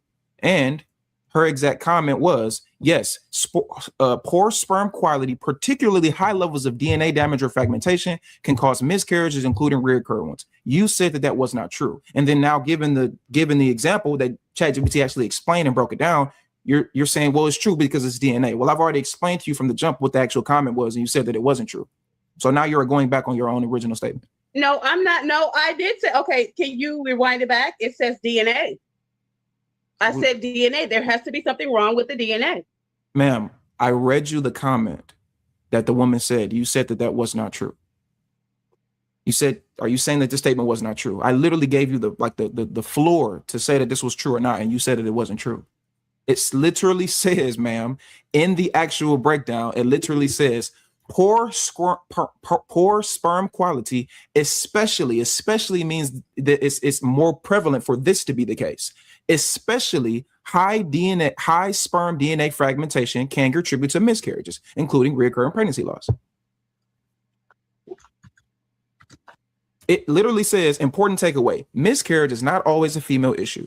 Male fertility and sperm DNA quality, male fertility and, that's an addition, male fertility and sperm DNA quality play a direct, measurable role in embryo viability and pregnancy outcomes. What you're saying is that's not true. I agree with the DNA aspect. But is sperm not a part of DNA? Is sperm not a part of DNA? Of course it's a part of the DNA. So you now agree that a man can have a hand in play in a woman not having a healthy child or having a pregnancy or going through her cycle, or not the cycle, but going through the 9 months of pregnancy. You are saying now that a man can play a role into that. I mean, I'll give it to you, but I mean, the rate is not really all that. We're not arguing about rate, right? Most women don't get sexually assaulted, but it still happens, correct? Oh, most women do. A lot of women do. I didn't say a lot of women don't. That's a topic for a different day. The majority. This is why I hate about certain conversations like this. You hear a certain thing, but then you want to try to take that bitch off. And shout out to my dog Macaroni Tony. You want to take that bitch to Universe 7. He didn't say that it don't happen. He said it does happen. And then she takes it on the Universe 7. But we ain't gonna sit here and say that it don't happen a lot. No, we know that it happens. Not at the rate that you probably think it does, but yeah, we know it happens. We do. But the likelihood of it happening versus not happening, I think, what is it, 1 to 3? 1 to 3, right? Of women don't get sexually assaulted. I didn't say a lot of women don't. I said the majority of women don't get sexually assaulted, but sexual assault is still an issue that women go through, correct? Right. Right. So we're not arguing rates. We're talking about the possibility thereof, which is what I'm arguing. I'm not arguing an absolute. I'm arguing a possibility. And my only point was, is there a possibility that a man, his sperm, can cause a woman to not have a healthy child or go through something during her pregnancy? You said no. And are you now conceding that you were incorrect and you're now saying yes? I'm conceding that I was incorrect. You know what? I actually have a lot more respect for you towards that point. So that was your first. I have a lot of respect for you actually for saying that. We got to give her some grace, fellas, because usually women don't do that. Right. Okay. Yeah. So do you want to get into the next point that we were speaking on? Because I know you have some more issues. No, yeah. So I was waiting for you to answer my question. What gives men the audacity to think that they are competent enough to make decisions for a woman? I can even add to that, when they can't even make good decisions for themselves. Yeah, and I asked you, where does the correlation from? And you gave the correlation to say, because women give birth, basically. Right. Okay, let me ask you this. What about the women who can't have babies? What makes them think that they are competent enough to guide her as well? Let's take pregnancy out of it. Right. So that's what I'm expand it. Great. Let's go. That's exactly what I wanted you to go to. So now give me the correlation. Give me the other correlation. Give me the other argument that you're going to say that correlates to making your question that you have. The fact that they make poor decisions for themselves. Okay. Men, I agree. A lot of men do make poor decisions for themselves. I would say the majority. Well, I would say, to answer your question, well, I don't know. What would you consider? I don't know if you would consider poor. What are you basing that off of as far as poor decisions? The fact that, divorce rates are high. What? Abortion rates are high. What does that have to do with men? The majority of divorces are filed by women. Homelessness men don't have a say so. High. Well, because I'm sorry, say that again. The majority of divorces are filed by women, and by the way, men don't have a say so when it comes to abortion. Right, and usually women don't divorce men for nothing. Based on when you actually have the reason why you divorce, you can't put nothing, right? A lot of times the highest reason is actually irreconcilable differences, which a lot of times correlates to money. Or a lot of women divorce because they're not happy. A lot of women divorce for most sort of issues, but what does that have to do with the initial question of being able to make a decision? Because what about the people who don't want to be married? Like you're basing the question off of, okay, why do men get to make decisions for women? Because divorces happen? No, that's not what I'm saying. But that's quite literally what you said. No, what I'm saying is that my argument is that what gives them the audacity to think that they can competently make decisions for women when they can't do it for themselves. You brought Who makes the decision off of divorce? Who files for divorce? It doesn't matter. The woman makes the decision of divorce, but she doesn't do it for no reason at all. She just woke up today and wanted a divorce. Everything was going fine. Some women do that. And she just woke up and wanted a divorce. Some women do. No, women don't do that. You yourself have already said in some of your lives that women check out way before men. Yeah, women check out months before men. Right. So she didn't just wake up one day and say, "Oh, I think I'll have a divorce." Okay, I think you have an issue with understanding probability versus possibility, right? So there are women who completely divorce men for absolutely zero reason. There are women who divorce men simply because they want to take his money. Yep. Right? Are you saying that that's never happened ever since the beginning of time? There's no woman that's ever divorced. But it's a reason. But no. But you're saying that. But with the argument again, you're questioning decision making, right? You're questioning decision making. So how does that correlate to men being able to make decisions for women if women have to make the decision to where they're going to leave men for simply by taking and using his money? How does that correlate to your initial question to say, why are men able to make decisions? And then what decisions are you speaking on specifically? Okay, so he should have chose better. He chose a gold digger. He should have chose better. I'm not disagreeing with that. That has nothing to do with the point. Right. So, I mean, this woman is all over the place. She's just talking. She's just talking just to be talking. She don't know what she's talking about. She can't stick to a point. She can't stick to shit. She pissing me off right now. He got to take accountability. He should have chose better. Yeah, but we're not arguing that. We're arguing about the initial decision making from the jump of men having a decision make over women. You still have not qualified. You still have not answered the question of how does that correlate to decision making? What do you mean? How does it correlate to decision making? It correlates because they can't even keep their own lives together to be able to make competent decisions for women. Okay, what do you okay, so you're classifying not having your life together as getting divorced, right? Yeah, I would say yes. So all the women who are divorced don't have their life together. All the women who are divorced, right? They didn't have their lives together because they were married to a man that didn't have his life together. Yes. So all the men who divorced those women, are the men's life together? And women who they divorced, their life wasn't together? Yeah, they divorced the women. That when the man files for divorce, he's divorcing because he knows his life is not together and he's not competent enough to further this relationship. So basically, you're going on a gender bias. You're making the gender bias point. So no, anytime you flipped it. She a straight feminist. She ain't making no sense that she got them. She diluting her own point. She's diluting her own point. Because no matter how you flip it, she's still saying it's the man's fault. So if the man decides to get married, if the man gets married to a woman and the woman decides to divorce this man, which we know the statistics show that 70% of women file for divorce, and majority of the time is for how you say that shit? Damn, I can't even say her. I can't say it. Hold on. I can't say it. Hold on. Hold on. I can't say it. I'll fuck it up. Hold on. Irreconcilable differences.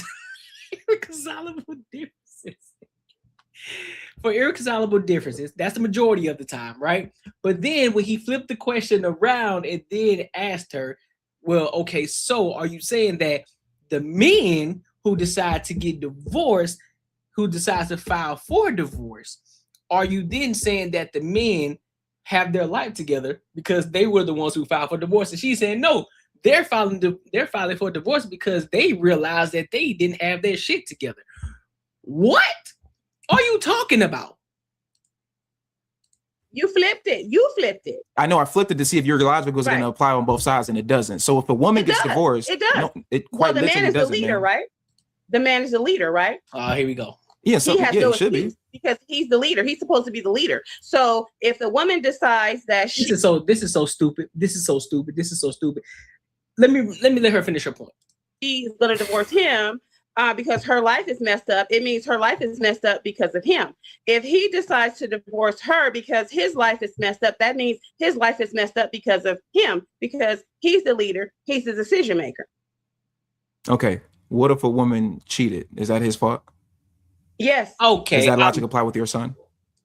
Yes. So if your son gets cheated on, if he gets abused, let's say if his wife puts his hands on her, that's his fault. Yes. Oh boy. Are you raising any men right now? Any boys? Yeah, I have a grown son. And you would advise your hold on, stop right there. You would advise your grown son, hey mom, I've been dealing with this woman. She's been putting her hands on me. She's been cheating on me. I've been doing nothing but loving and protecting and respecting this woman, but she's been putting her hands on me, cheating on me and lying to me. And she had a baby outside of wedlock on me, and I didn't even know about it. And I've been raising this child for 2 years, which is your grandson or granddaughter. You're telling me that's his fault and not her fault, and he should just deal with it because his life is not together. I would say it's his fault, but I wouldn't tell him he has to deal with it. But it's his fault. Okay, why would you say it's his fault? He chose better. Why would you say it's better? Okay, and if the logic applies on the flip side, if a man did that to her, she should have chose better as well. She should have chose better. Yes. Now you just went against your point, man, because earlier it was the man whose life wasn't together. You just went against your own point. You just contradicted yourself. But I mean, you're very easy to debunk. You just contradicted your own point, man. You made a point, and I walked you down with that purposely. I did that purposely to see if your logic was going to apply on both sides. It doesn't. You just destroyed your own talking point in real time in front of I don't know how many people are watching this live. You just destroyed your own talking point. It does. It does. She should have chose better because. But I don't think you're following me, Belinda. You destroyed your own talking point a few minutes ago. Okay, Belinda. can you let me speak? But Belinda, you destroyed your own talking point. You just did it just now. I asked you earlier if it's a woman that goes through said thing, it's the man's fault because he's not being a good enough leader. And then I said, well, if the man goes through such thing, you said it's also the man's fault. So then that's why I flipped the roles and I asked you the question on the flip side, and now you're going to get your own point. Why? Is because there's someone that's kin to you, like your son. So now you're able to have logic when it comes to someone that's came out of your own womb. Now you understand and have empathy. But if it applies to any other man, that's different. So that means that you're being unbiased. That means that you're being biased and you're not being intellectually honest, man. Facts. That's what that means. I held him accountable the same way. I said he should have chose better, just like. But we're not arguing. But we're not.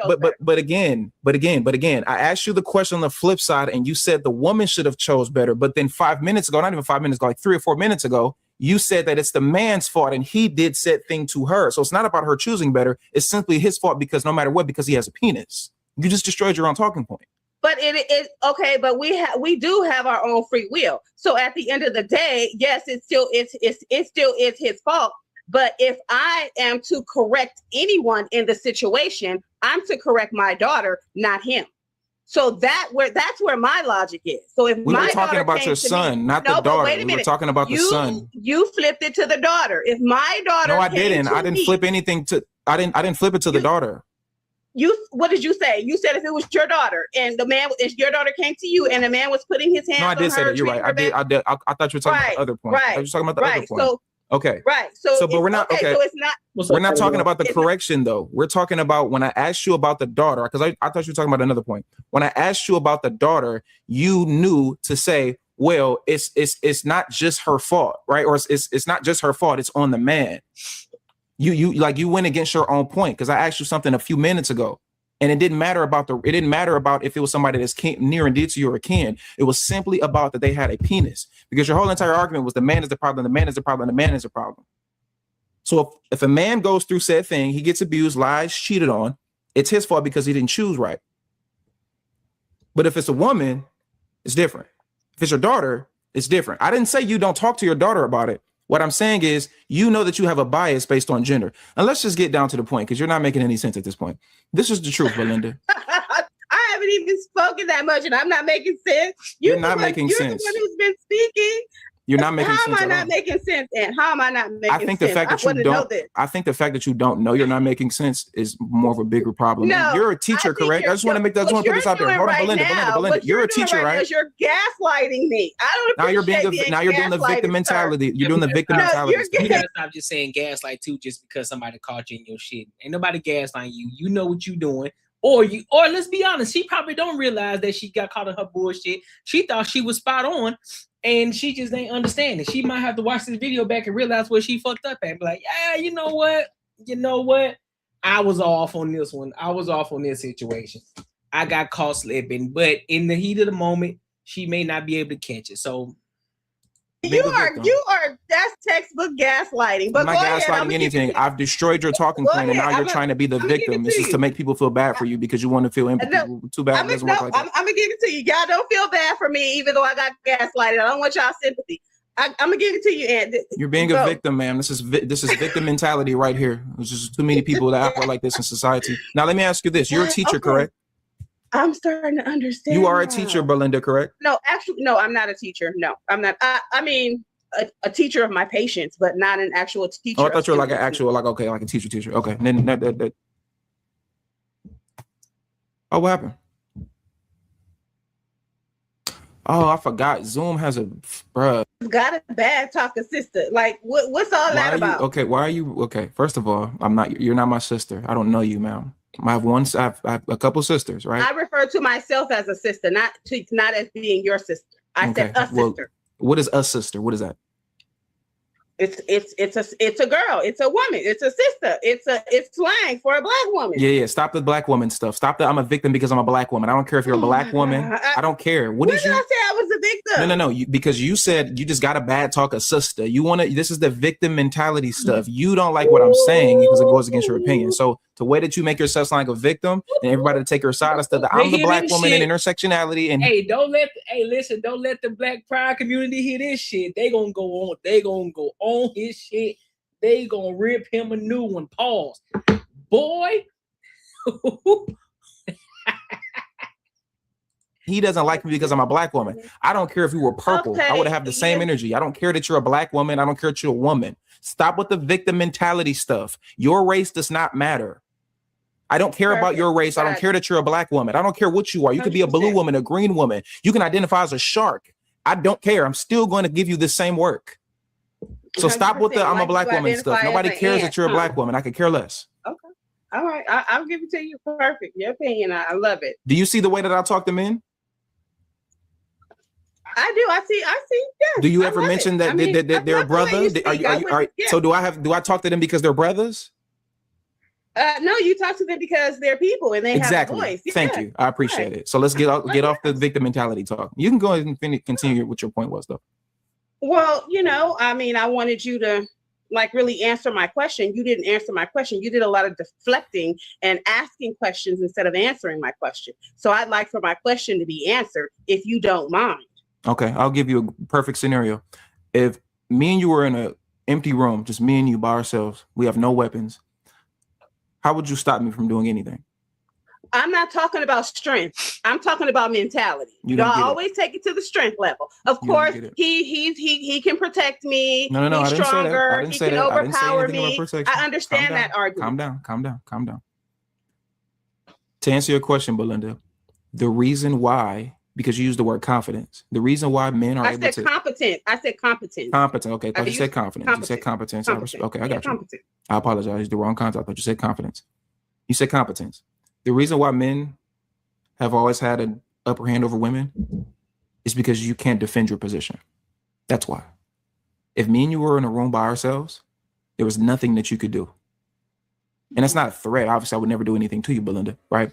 But the point that I'm making is there's absolutely nothing that you can do. Even when we talk about feminism, women empowerment, right? When we talk about all of these things, those are given to you by men saying, all right, here you go.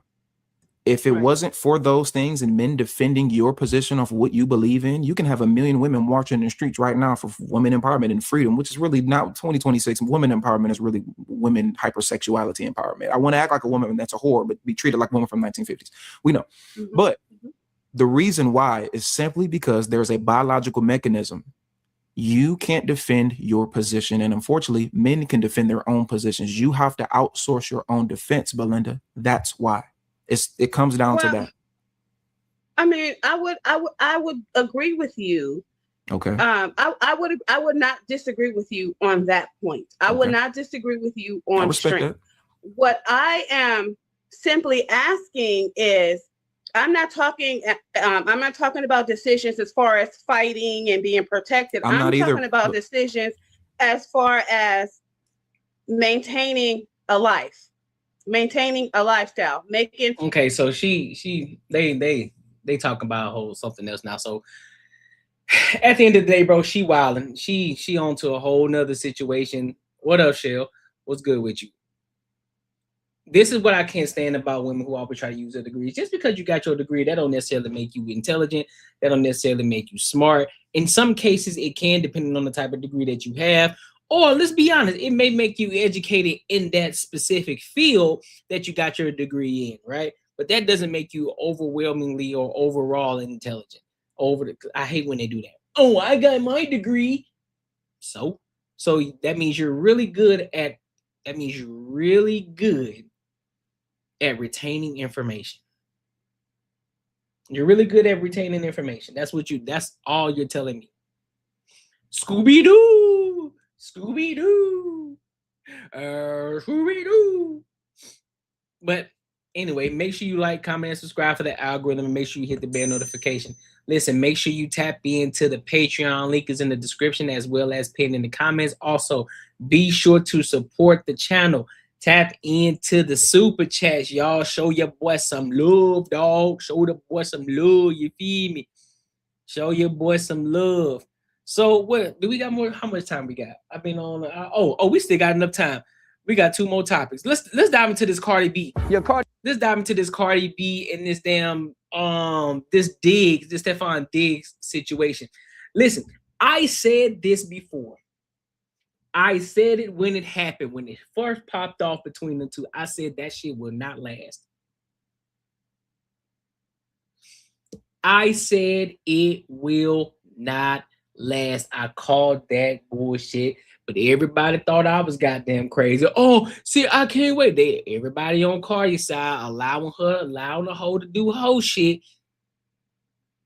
Allowing the hoe to do hoe shit just because she a celebrity. Oh, I like the way that she keep it real. I like it, girl. Do what you want to do, girl. Live your best life. You don't need Offset. Offset over that bitch laughing at her like, look at your dumb ass.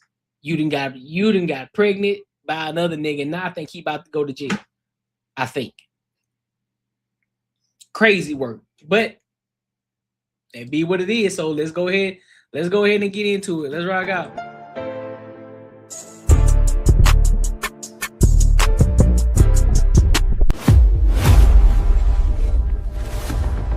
Cardi B done turned into a bucket. But she was a good housewife as a hoe. And then got 3, 4, 5 baby mamas. I mean, he a lot of women raw. And shout out to THPP Network Studios, man. They be making great content over there. So shout out to them boys.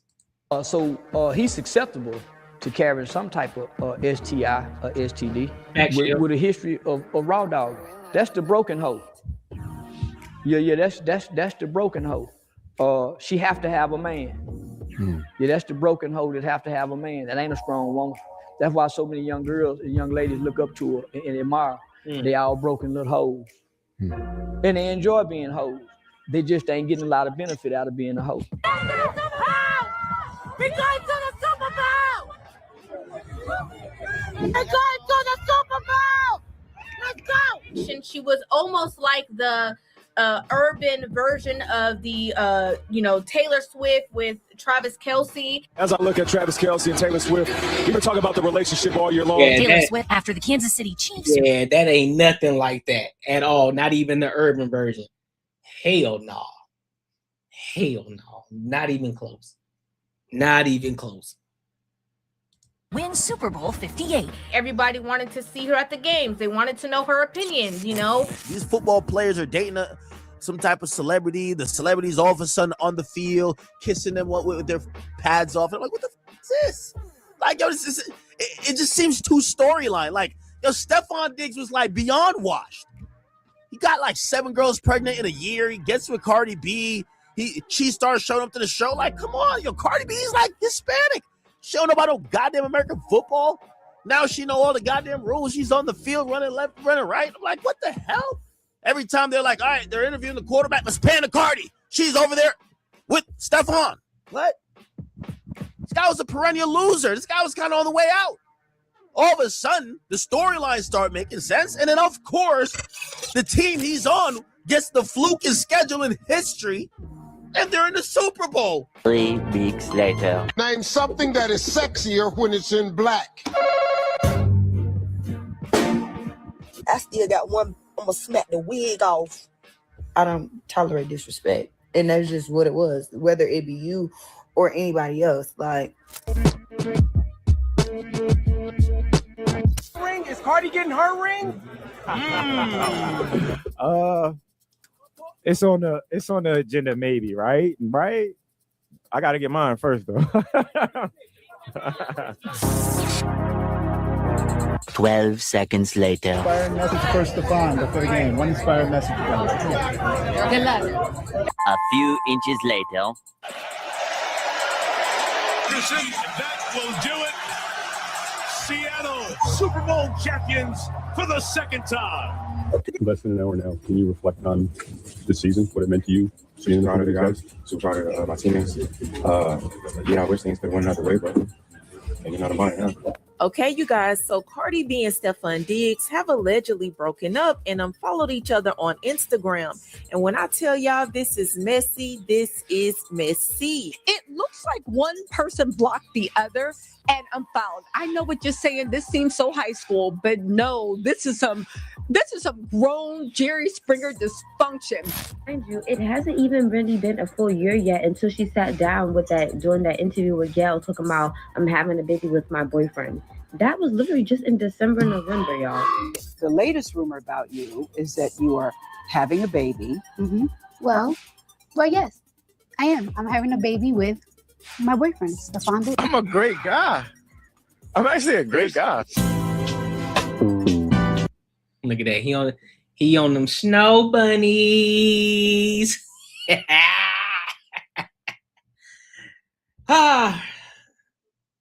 Just because you got money don't mean you make great decisions. Just because you got money don't mean you make great decisions. She would have been better off staying with Offset. Let's be 110% clear. She would have been better off staying with Offset.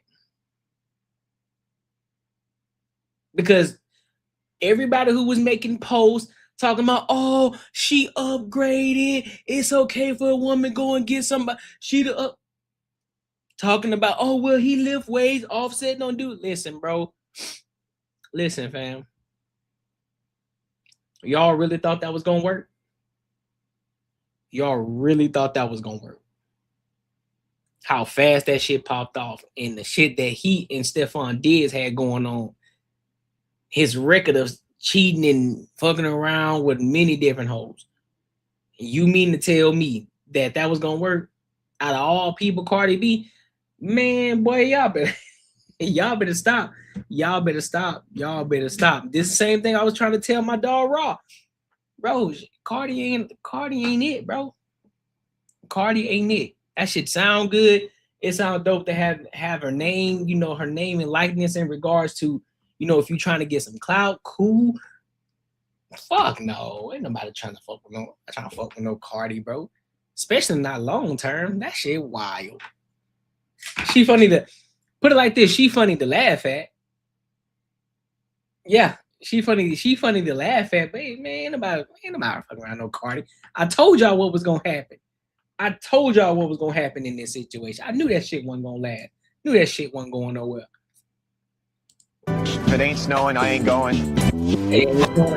Finish this phrase. Leave it what? Yeah. Nah, nigga, ain't no sleep. No, nigga, ain't no sleep. Ain't no sleep. For talking crazy, ain't no sleep.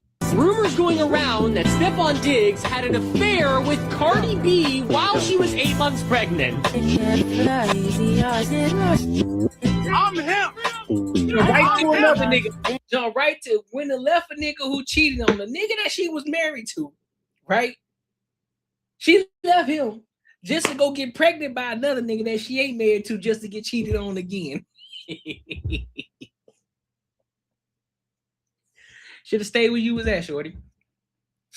Should have stayed where you was at. Should have let old buddy go ahead and get his shit off, and then he would have came back home. Everything would have been good.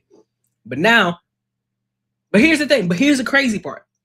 They gonna demonize Stephon Diggs, but they ain't gonna demonize Cardi though. That's the crazy part. They're not gonna demonize her. They're gonna protect her at all costs. They're gonna say she ain't do nothing wrong. You know, she was just living life. Oh, girl, you gonna be okay. You a multi-millionaire. You don't need him. You gonna find you one. All this extra shit. You know, all this fake ass empowerment without holding her ass accountable. Like, bitch, you should have went back to where you was. You should have stayed where you was at.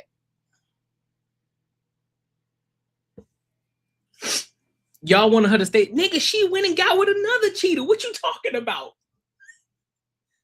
She went to another nigga, got pregnant by him, and got cheated on again. What you mean? What you talking about?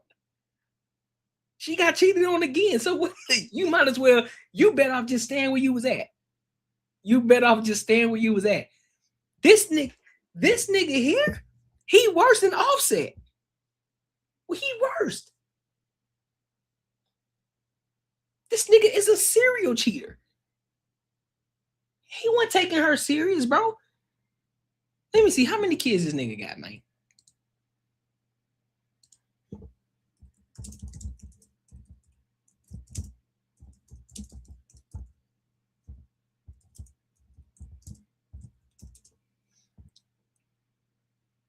He got three of them things already. He got 3 of them things. So he gonna have 4. He gonna have 4. He about to have 4 of them things. What? Let me see.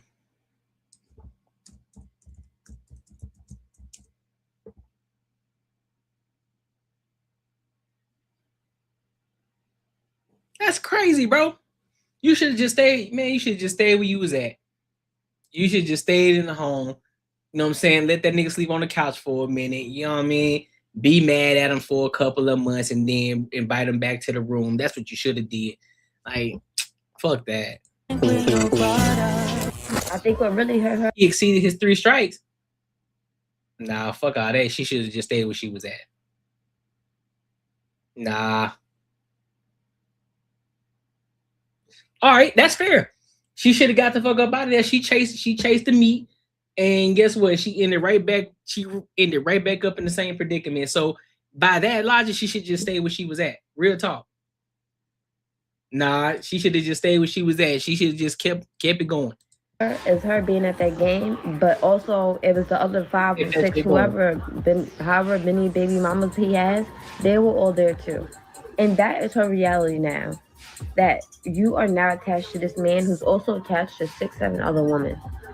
To add insult to injury, they claim she actually left the Super Bowl a little after the halftime show.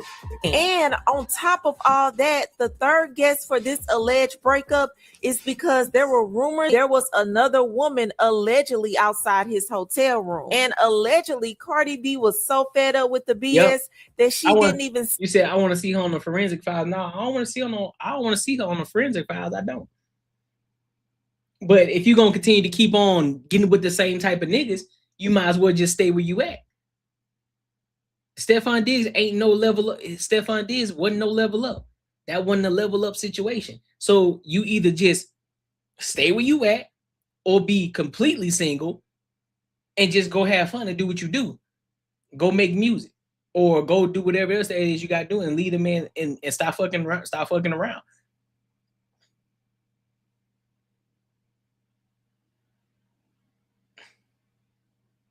Yeah, leave. But leave and stop fucking with niggas and just go do your business. Go take care of business. But she ain't doing that. So by that logic, so that's what I'm saying. So by that logic, if she ain't just gonna leave and just stop trying to date and not just gonna focus on her business, she should have just stayed where she was. Stay for his entire game, y'all. She ended up leaving after halftime. And this is after she spent over $1 million on this game. 1.2 million to be exact. Oh, the deception. The betrayal, man. You deceived me. You gone to any good parties this week? Honey, I just came from a party. I took like 7 shots. I'm lit. Y'all talking to me and I'm drunk as a mother. And you ain't bring nothing? Hell nah. You talking about Hey, where one you party at? where I went to all the parties, honey. Collecting the bag and getting drunk. Say what? Let me see.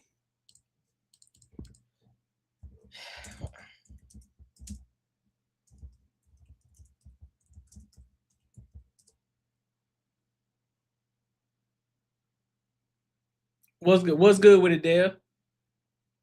He worth more than that, bro. He worth 60 mil. He worth 60 mil. He worth 60 mil. He said, ain't nobody logic, leave regardless. Nope. Stay where you at. How many times someone's supposed to play in your face? Shit. Again, niggas gonna continue to keep playing in your face. You continue to keep going to the same niggas. You keep making the same fucking mistakes. Just go stay where the fuck you at if that's the case. Because again, the situation in itself don't make sense to me. You leaving cheat nigga just to go to another cheat nigga. Like I said, if you're gonna continue to keep leaving a cheat nigga to go to a cheat nigga, just leave and stop fucking with niggas, period. But if you're not gonna do that, stay where you at.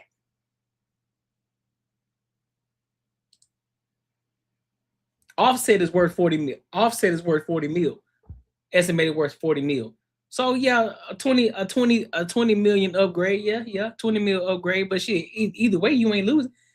Either way, she richer than both of them niggas, so it really don't matter. If he worth 60 or he worth 40, don't really matter.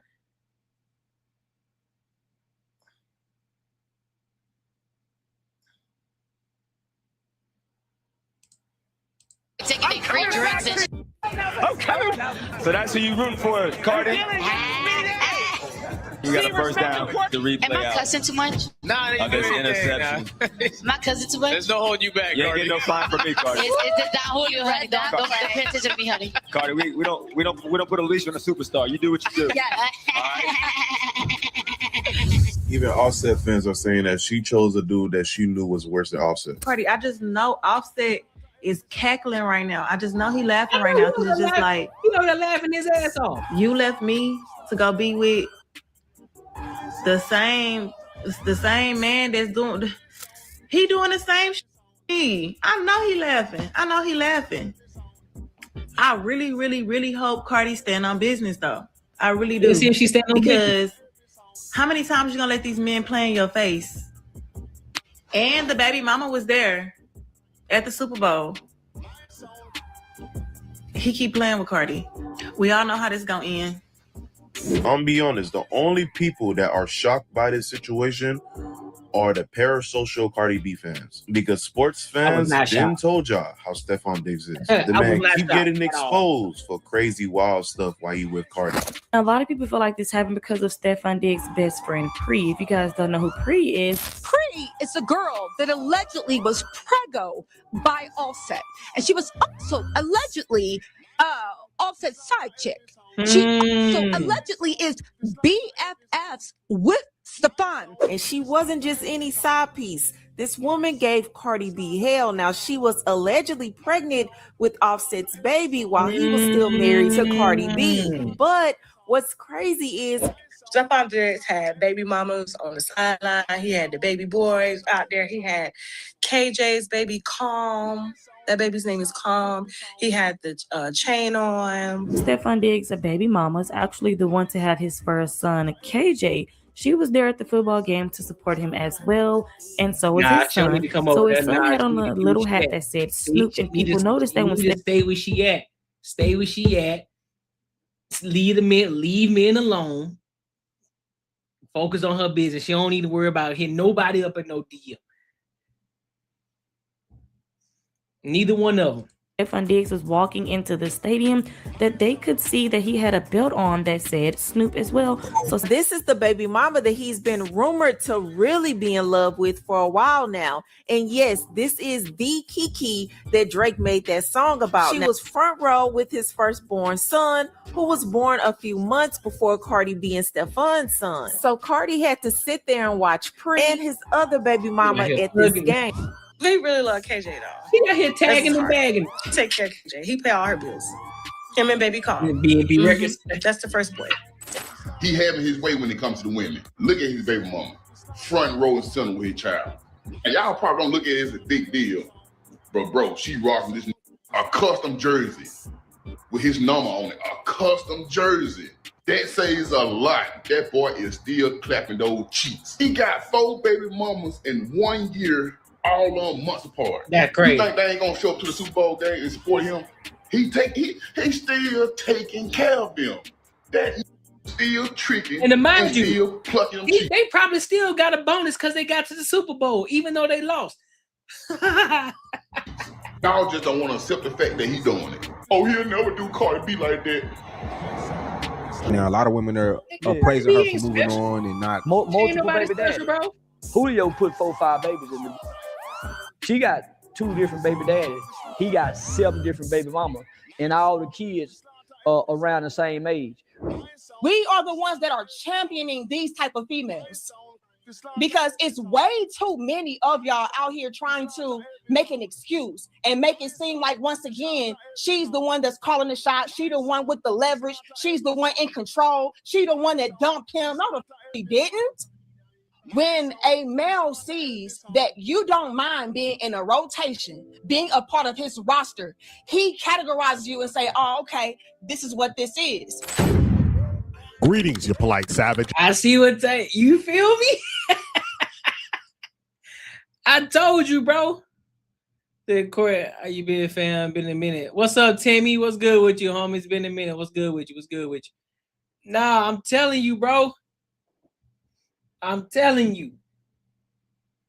I already know what it was. I already know what it is, bro. I called that shit from the jump. Called it from the jump. Ain't fooling nobody. Ain't got no control. You should have stayed where you was at. That's on me. You should have stayed where you was at. That's wild work. That's wild work. Hey, make sure you like, comment, and subscribe for the algorithm. Make sure you hit the bell notification. Hey, make sure y'all hit the super chats too, bro. Y'all been slacking. Y'all been slacking lately, man. We gonna have to have a conversation. We gonna have to have a conversation. All right?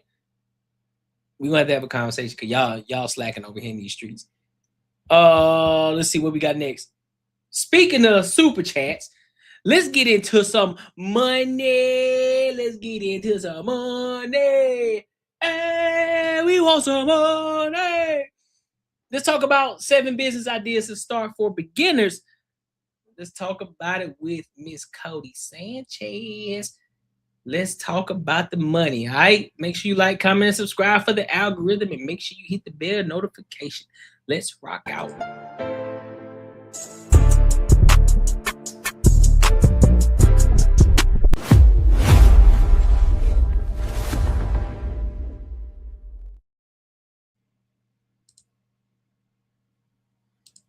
What are the least risky businesses that anybody can start? No business can have 0 risk, but there are 3 things that can decrease your risk a ton. You start the business on a weekend. 2, it costs you less than $1,000 to start. And 3, it could be a really big business if you scale this bad boy. In this video, I'm going to break down 7 businesses to see if they meet this criteria, starting with the most risky, going to the least risky, and the one that you can scale. Just wait until the last 2. You'll have no excuse not to try something. First one. Dumpster rentals. You've seen these bad boys outside people's houses when they're doing construction. They pay $400 to $500 for 14 days to rent these, and you could be the one renting them to them. What does starting up take? So you buy a dumpster and you decide what size, 10 yards, 15 yards. They cost anywhere from $3K to $6K depending on size and where you get it, where you're located. Then you have a truck and a trailer that can comfortably haul your size of dumpster. Costs of the big truck could be as much as $125K. I might rent it. If your dumpsters are smaller, you can get by with a pickup and a roll-off trailer, which will likely add to 10 to 20K to each used truck and trailer. I'd start with just renting one out. I do this on the cheap with less risk. Now, marketing. Free to start with something basic like Facebook Marketplace, then scale with SEO, ads, etc.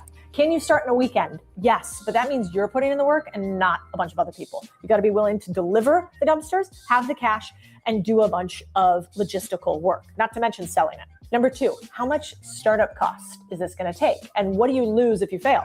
Well, you can start with one dumpster and wait until it pays for itself for you to buy your next one. That's what I do.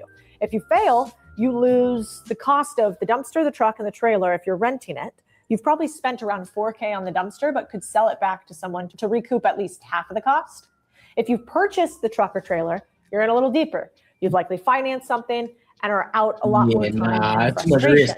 So let's take baby steps. Can you spend $1,000 or less before you start being profitable or making money? No, you're probably going to spend closer to $5K minimum to get the business off the ground unless you do complete pre-orders without owning anything. Now, Nope, we got to start. Listen, I ain't going to hold you. This ain't the one. Nope, unless you already got a ton of capital.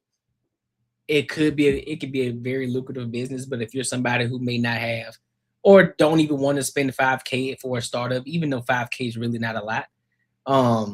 If you're somebody who wants to have really low overhead and really low startup costs, yeah, I wouldn't recommend this one. This makes this business one of the quote unquote riskier ones in our list, but is there a potential to scale big?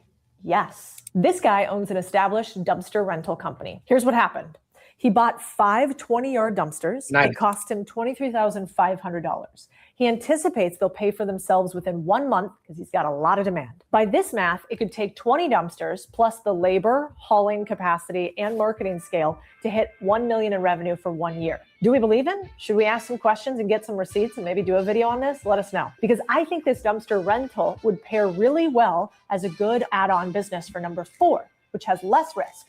But if dumpster diving isn't really your thing, you might like this next biz a little bit better. Pallets, yes, these little wooden guys. Pallets, $31 billion U.S. economic impact. There is definitely a business in here, and wait until we break this down. It took us all of 3 minutes to find a place where they have leftover discarded pallets that they are going to need to either get rid of or have somebody come pick up. I bet this place doesn't have a commercial contract, and this is an exactly perfect target for you. Especially, look at some of these. Some of these pallets are pretty beat up. This is not going to be reusable very often. So you could use our refurb model really fast. Number 1, what does startup take? There are 2 types of scavenger businesses in this realm. Number 1 is reselling. So 1.8 to 1.9 billion pallets are in circulation in the US. When a big store or warehouse gets deliveries, they throw the pallets to the side and they become like expensive waste for most companies that they have to go pay to get rid of. These are plant nurseries, hardware stores, construction companies, not giant stores like Walmart. They already have pallet contracts, but these smaller guys need somebody like you. I love this business because you are not holding the pallets for inventory. So this can be a great side hustle to grow into a business for a beginner. The beautiful part about this business is you go directly and grab the pallets, then you go and sell them directly to these guys. So there's no period of you holding the inventory. You have what's called 0 amount of float in inventory, no money that you have to spend on it. Really interesting model. This is where we get to the second type of the pallet business, not scavenge, but salvage.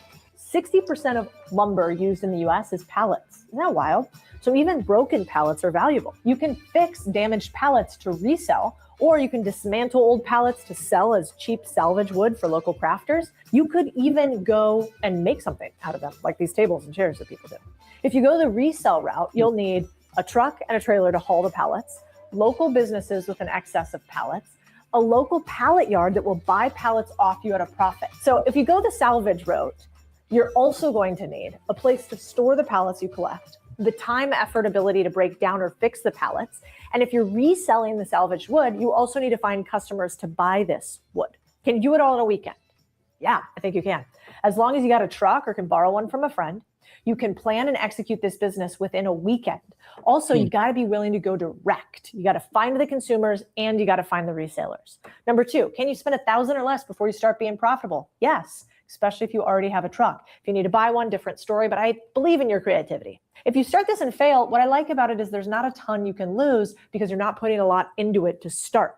Is there a potential to scale? This is where I concern myself a little bit here. I don't think using the scavenger model, I think you can make a couple $100,000. I don't know about millions, yeah, I think but there is another model you could try. I think it's when it comes to scavenger, I think that's a little bit harder to scale. I mean, you can make a few hundred, maybe even a few $1,000s doing it, but I don't think it's something that's going to be. I can create an entire industry and business around it, around scavenging, and unless you're doing something that's really niche and that's something that's really high in demand that people are looking for, I don't see it. I personally don't see it. And maybe that could just be me. If you do want to scale, you'd have to start a pallet leasing company like this guy. And there are many companies like this that are of big size across the country. But it's unlikely that you as a beginner will have the logistical chops to succeed on this or be able to get those big commercial contracts. Yeah. So if you want something more simple that can start smaller, try this next one. This business is actually fascinating. Paint striping. You have no idea how much money these guys make. They Great make a business. ton of money. I don't know if it's just all women that are terrible parkers or me. Don't hate me in the comments. But it turns out there's a pretty big business here to make sure that in commercial parking lots, there are lines and no chaos ensues. Let's break down how much money these guys actually make. So if you want to start out, this is ideal for a one-person team. You can start really small, do small little strip centers like this. You could even probably make a pretty penny on paddleboards like all these athletes are doing. What does the startup take? Well, the equipment, paint and roller, you got to find the customers. This is harder than most of the businesses on this list, but if you can find them, they're very sticky and they're recurring. And here's how I would do it.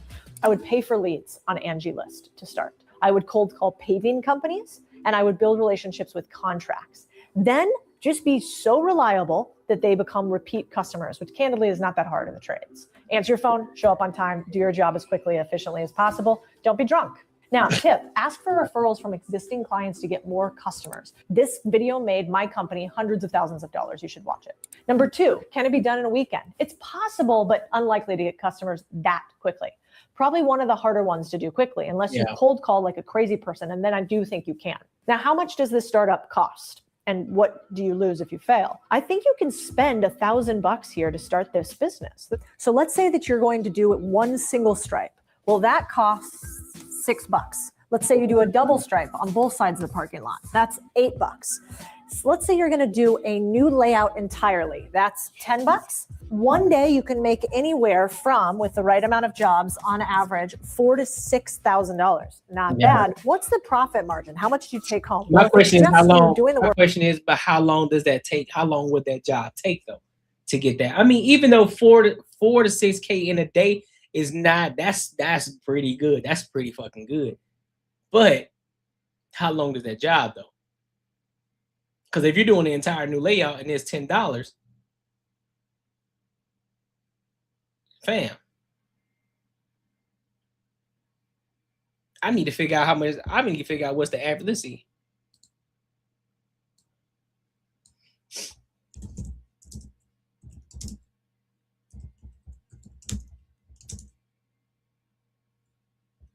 Work it takes to do line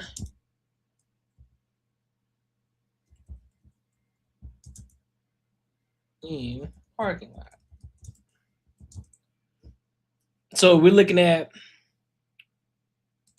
so every time we're depending on line striping and parking depends on.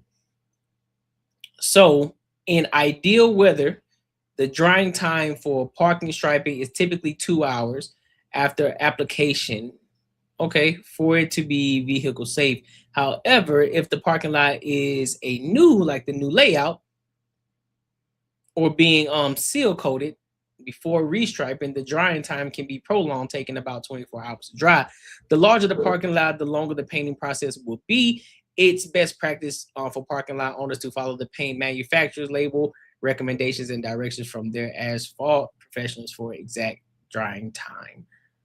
So it varies, but on the low end, you'll probably be out there doing 2 hours on the low end, 2 hours.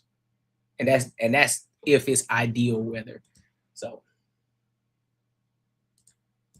and running the business, this is like a 50% margin you business, can price which it is to about pretty interesting of a deal. There's sort of 2 ways to do it. The really cheap route with a quick trip to Home Depot for a few supplies, and you could have the equipment you need to get started for under $50. Let's go crazy and say under $500. All you need is a couple of paint rollers, an extension pole, painter's tape. This isn't going to get you huge commercial contracts, but might get you some small residential ones like this. But if you have a bit more, I'd invest in a new paint striping machine. Still not crazy expensive, but will make you much quicker, which equals more revenue. I would probably do that after I've already pre-sold a few clients. So yes, you can be profitable spending less than $1,000. In fact, just one job could have you making your money back and more. I kind of think we should try this. What do you guys think? Comment paint. Now, is there a potential to scale big? Yes. Yes, it will require hiring a lot of people though. Take Jacob. He's in the perfect position to start scaling. Jacob's making $700 an hour doing a job that you don't need a college degree for. Okay. Lots of jobs these days you probably don't need one for. Yeah. He gets 2 or more jobs depending on the season. Definitely none during the winter if it's snowing. Let's call it $3,500 in revenue per job with 2 jobs a week. That's $500 to $750 for expenses for each job, since he does them largely by himself and includes the gas and paint.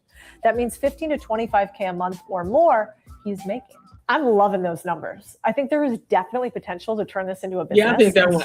I think out of you get a all of CRM, those, automated invoices, and a perfect. I think out of all the ones that she showed so far, I think the paint one would be the best one, especially when you're talking about starting out. Professional website, and you could have a scalable business on your hand like this. How do you scale? Scale comes from more customers. And so for all these businesses, how do you get more customers fast? You dominate your local SEO with a killer website. To scale one of these businesses, the main thing that you need is more customers. When you're scaling a business, you already need to learn finance, ops, sales, hiring. Do you also want to spend tons of time designing your website or, God forbid, becoming a coder? I'm going to pass on that, and you can too if you use Hostinger. So Hostinger AI website builder creates a fully professional website in seconds with the help of AI. Just describe what you're after and the AI will get it done for you. When I launched my first business, taking it online was a pain for me, especially because I started in finance. So I just had this wish that this has been around. One of my favorite things about Hostinger is that its e-commerce tools come with 0% transaction fees, something you don't see every day, which means all the profits go straight to you.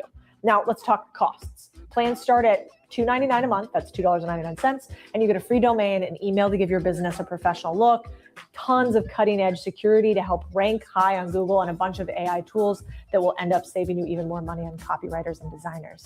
If you head to hostinger.com/Cody10, so Cody10, and use code Cody10, the number 10, you can save an extra 10% off.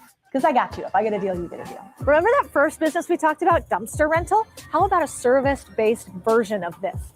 Trash hauling. You throw a bunch of junk in there and then you get your business rolling. Let's break it down. To get started, all you really need is a truck, a trailer, and a way to get customers. Now, I probably would require a truck that actually ran, but I would rent all of these bad boys to start. I probably wouldn't buy it.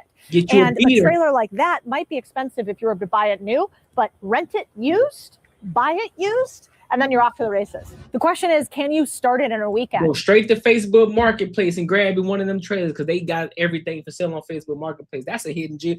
I ain't gonna call it a hidden gem, but I do think that a lot of people don't use it in the capacity as they should. Because there's a lot of things that you can find on Facebook Marketplace. Vehicles, trailers, anything. My answer is yes. It's going to mean the most important thing, that you figure out how to get customers. Driving around one area of Austin, I have found a ton of things that you should use as junk removal potential. You can get the bare bones up and running quickly, especially if you do something like they did, which is go after college students, for instance, very specific niche. Now, how much does the startup cost and what do you lose if you fail? Can you spend $1,000 or less before you start being profitable? Yeah, I think you probably can. Is there a potential to scale big? Yes, if you expand your model slightly. Here's how I would do it. Use the money from your first few months of jobs to buy a bigger truck, a trailer, and or a dumpster, or do that if you were renting it the first time. Bonus, revenue once you establish this business. You buy more dumpsters to rent out, a la the first business in the list, now with less risk because you have more revenue. If you want to find more ways to get partnerships and clients, I would partner with furniture stores. People buying new furniture would love to get rid of old furniture at the same time. Property managers who need to help clearing out rentals after messy tenants, facility maintenance managers who need help with extra junk or debris around their dumpsters. Now, once you're consistently booked, start building a team and buy more equipment as you can. That's business 101. Let's talk about a really specific case study. So these guys started College Hunks, and they started it as a summer job for the founders. They made $8K in the first summer in 2003. They're now franchised at 150 locations across the US and made $145 million in revenue in 2020. That's system-wide revenue. Damn. This one, number 5, Courier. Now, everyone's heard of DoorDash and Uber Eats Postmates, but what you may not know is there's Similar service is often fulfilled by small businesses for small businesses, and it could be you that does it. What does the startup take?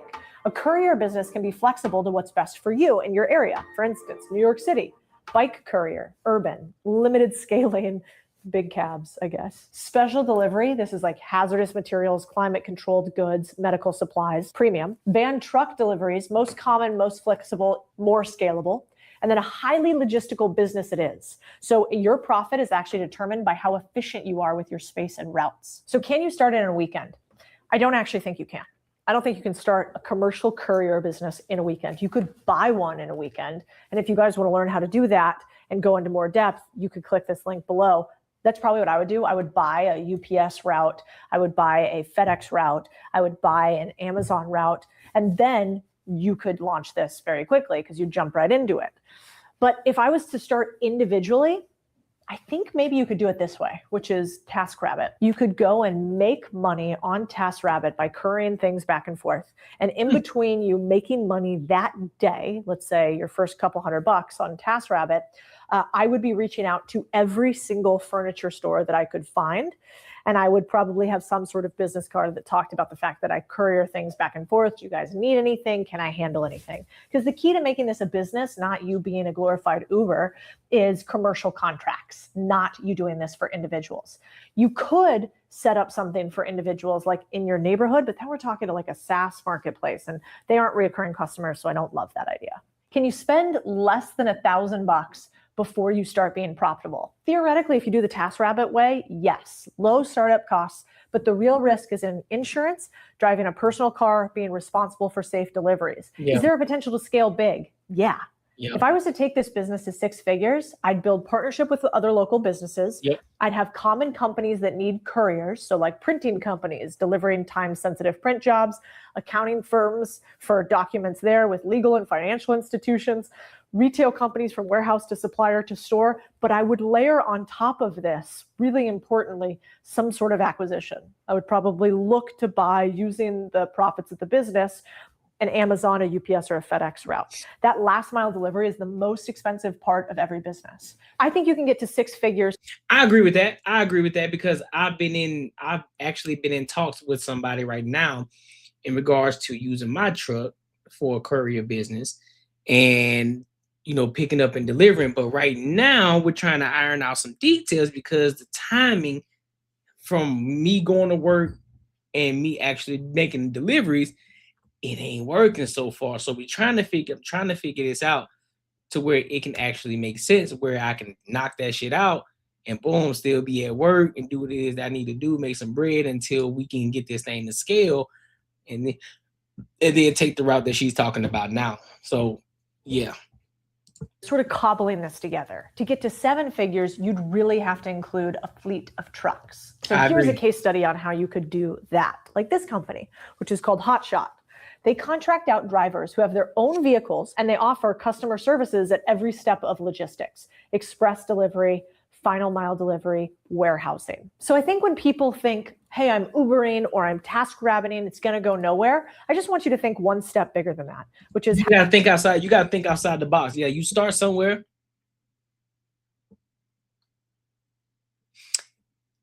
I didn't think about that, Battle Zone. I didn't think about that. I'm glad you mentioned it. Now I can think it. I gotta do some searching. I gotta do some searching for people who got a vehicle. Because I might be able to do that. You get the contracts and work the hell out. Yeah. You know what? I think I might got something. I'm gonna have to talk to a couple of people. I know a few people who do have trucks and they are looking for something different. So yeah, I think we got something here. I think we might have something here. Work the shit out of them, let them run the routes. And then after they run the routes, oh, that's dope. Let me write that down.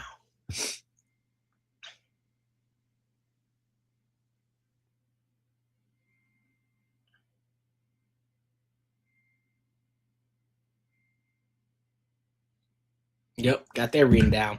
Yeah. That's a good idea. I didn't even think about that. I don't know why I didn't think about it, but I appreciate you, bro. Hell yeah. How is this job that I'm doing right now a stepping stone to create a company or a stepping stone to buying one? That's where the real money's made.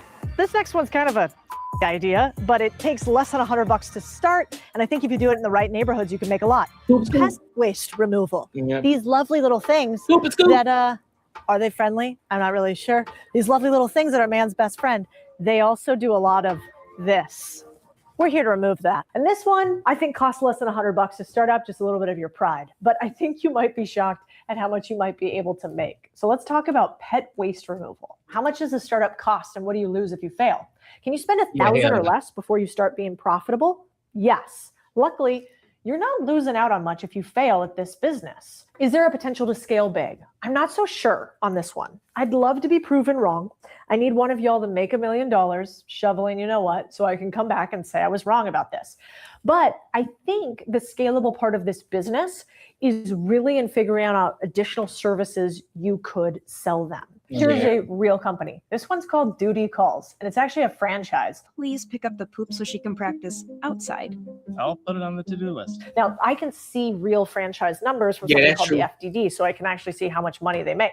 And it looks like some of their top performing franchisees can make $1 million shoveling pet waste. I think you probably have to do a lot of it, though. If I was going to figure out this type of company, how would I scale it? Well, one, I'd want to do partnerships. So I'd be looking for who are other people that service dog owners. I'd want to have cards at veterinary clinics. I'd want to have cards at dog washers, especially maybe remote washers. I'd want to find people who are in higher income levels because surely young Cody would never pay somebody to go and pick all that stuff up. Now, I actually might. I'd probably also want to partner with landscaping companies and say, hey, I'll refer to you more landscaping clients if you'll refer to me people who need their pet waste picked up beforehand. You could also give a cut to all of these people. And I think part of that is probably their marketing strategy overall. In a world in which we're busier than ever, we have less time than ever, we love our dogs, but we had to go back to work after COVID, this business is kind of interesting. Yeah. Also, weird business. If you don't want to deal with, you know what, from the last one, then I think this one might be for you. In fact, this one could be used for every business we've talked about. It's my favorite little secret hack. Lead gen for service businesses. Let's look at cleaning as a case study. Let's say you like the idea of window cleaning, but you don't want to be on a ladder 10 hours a day. Then say hello to remote cleaning, aka providing names to cleaning company. So what is this business? Every single business needs clients and cash flow, right? The problem with most businesses is that they don't have enough of them. In fact, the number one killer of businesses is that they can't bring in enough revenue. So what if you can solve that problem to them? Imagine you're a small business owner and somebody comes to you and says, I have like 10 people who want to use your service. Can I give them to you? What are you going to say? You're like, yes. Like, would you pay me a percentage of what you make on them if I gave them to you? They would also say, yeah, depending on how much. Well, there's an entire business model on this that not very many people talk about. What startup cost would this have? Well, basically zero. This business, you're not going to buy any equipment. You're not going to buy any labor. You're not going to do anything except go and drive sales. Can you start this business in a weekend? Yes, if you're willing to do the work. You're going to need to drive the sales, but we're going to show you how to do that. Totally can start this business in a weekend. Can you start this business with less than $1,000? Yeah, you totally can. And I'm going to show you how. Lastly, potential to scale. Yes, you can. In fact, there's billion-dollar businesses that do this, like Angie's List in many ways. But we're going to skip the whole SaaS marketplace thing because that's pretty hard. Here's how I would scale any lead gen business in a weekend. It starts like this. You start from the center, you work your way out. First, if I was going to find a lead gen business, what would I need to do? I would need to go and find a few companies who said that they would pay me if I drove them leads. So first, I would start and make sure that I cornered a market. I would reach out to every single one of the businesses in a service I think I could sell people on by their Google listings. I'd probably pick the ones below the top 3 or 4. They're probably not as busy. So let's say we're going to do it in landscaping. I'd reach out to the 3rd or 4th business on Google reviews. Doesn't have a ton of reviews, but has some positive reviews because you don't want to send your friends to a terrible company. Right. Then I'd reach out to 4 or 5 of them until some of them told me that they would, in fact, pay me for my leads. I'd ask them for a percentage of the lead. Let's call it 10 to 20%. We'll see what they say. I might actually ask them for a flat fee so that I don't have to chase money. I give you these leads. Will you pay for them if they close? Yes. Once I found that, I'm going to go outside of the circle a little bit. I'm going to go to my friends and family and say, hey, I started this new business where I'm working with a landscaping company. Would you be open to working with this landscaping company? Do you need any help? We'll beat any offer that you have. We'll be similarly priced to anything else you have. Would you do it? Then I go a little wider. I'd go around a neighborhood and I'd door knock around the whole neighborhood until I found a cluster of people who all needed this service. And then I would give that to the landscaping company. I would basically get more and more tech-based the broader that I went. So at some point, I'm making Instagram content. I'm doing PPC ads. I'm doing partnerships. But to start, because I just want to make it in the weekend, I'm going to use my little fingers, I'm going to use my ears, and I'm going to use my feet. And that is how I would scale this business to start. Afterwards, you can turn this into a machine once you understand what's called acquisition, especially online.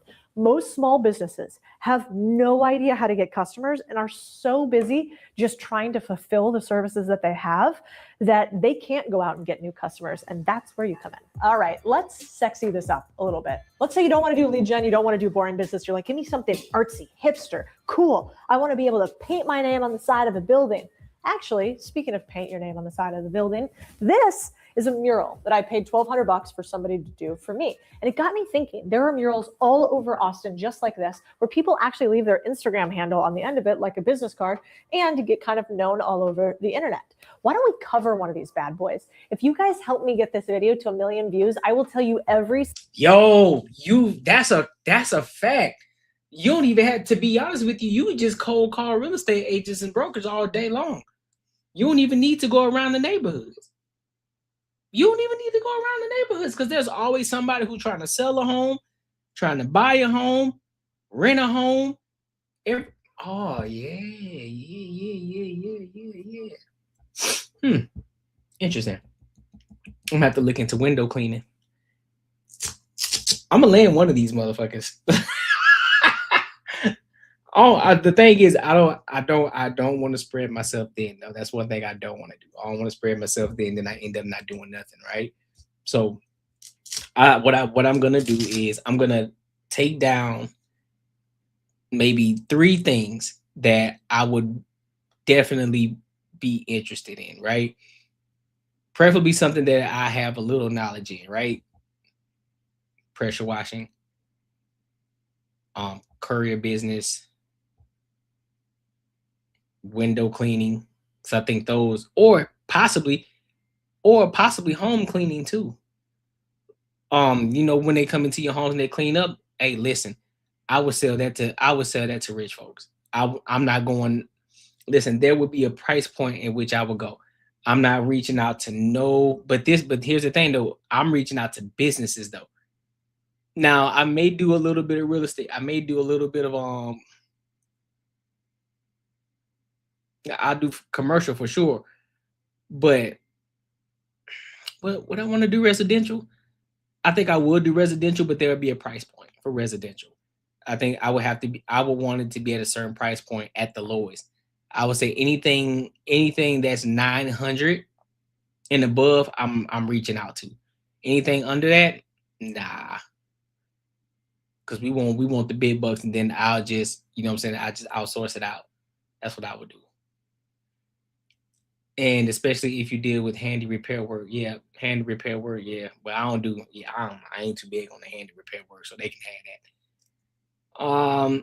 They reach out to EXP. I know a lot of EXP real estate agents in your backyard. Oh, where you do? Say less.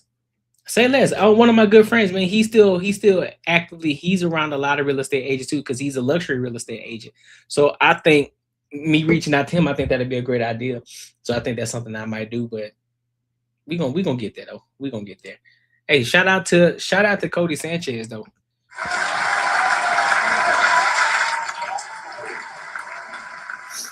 She be cooking, bro.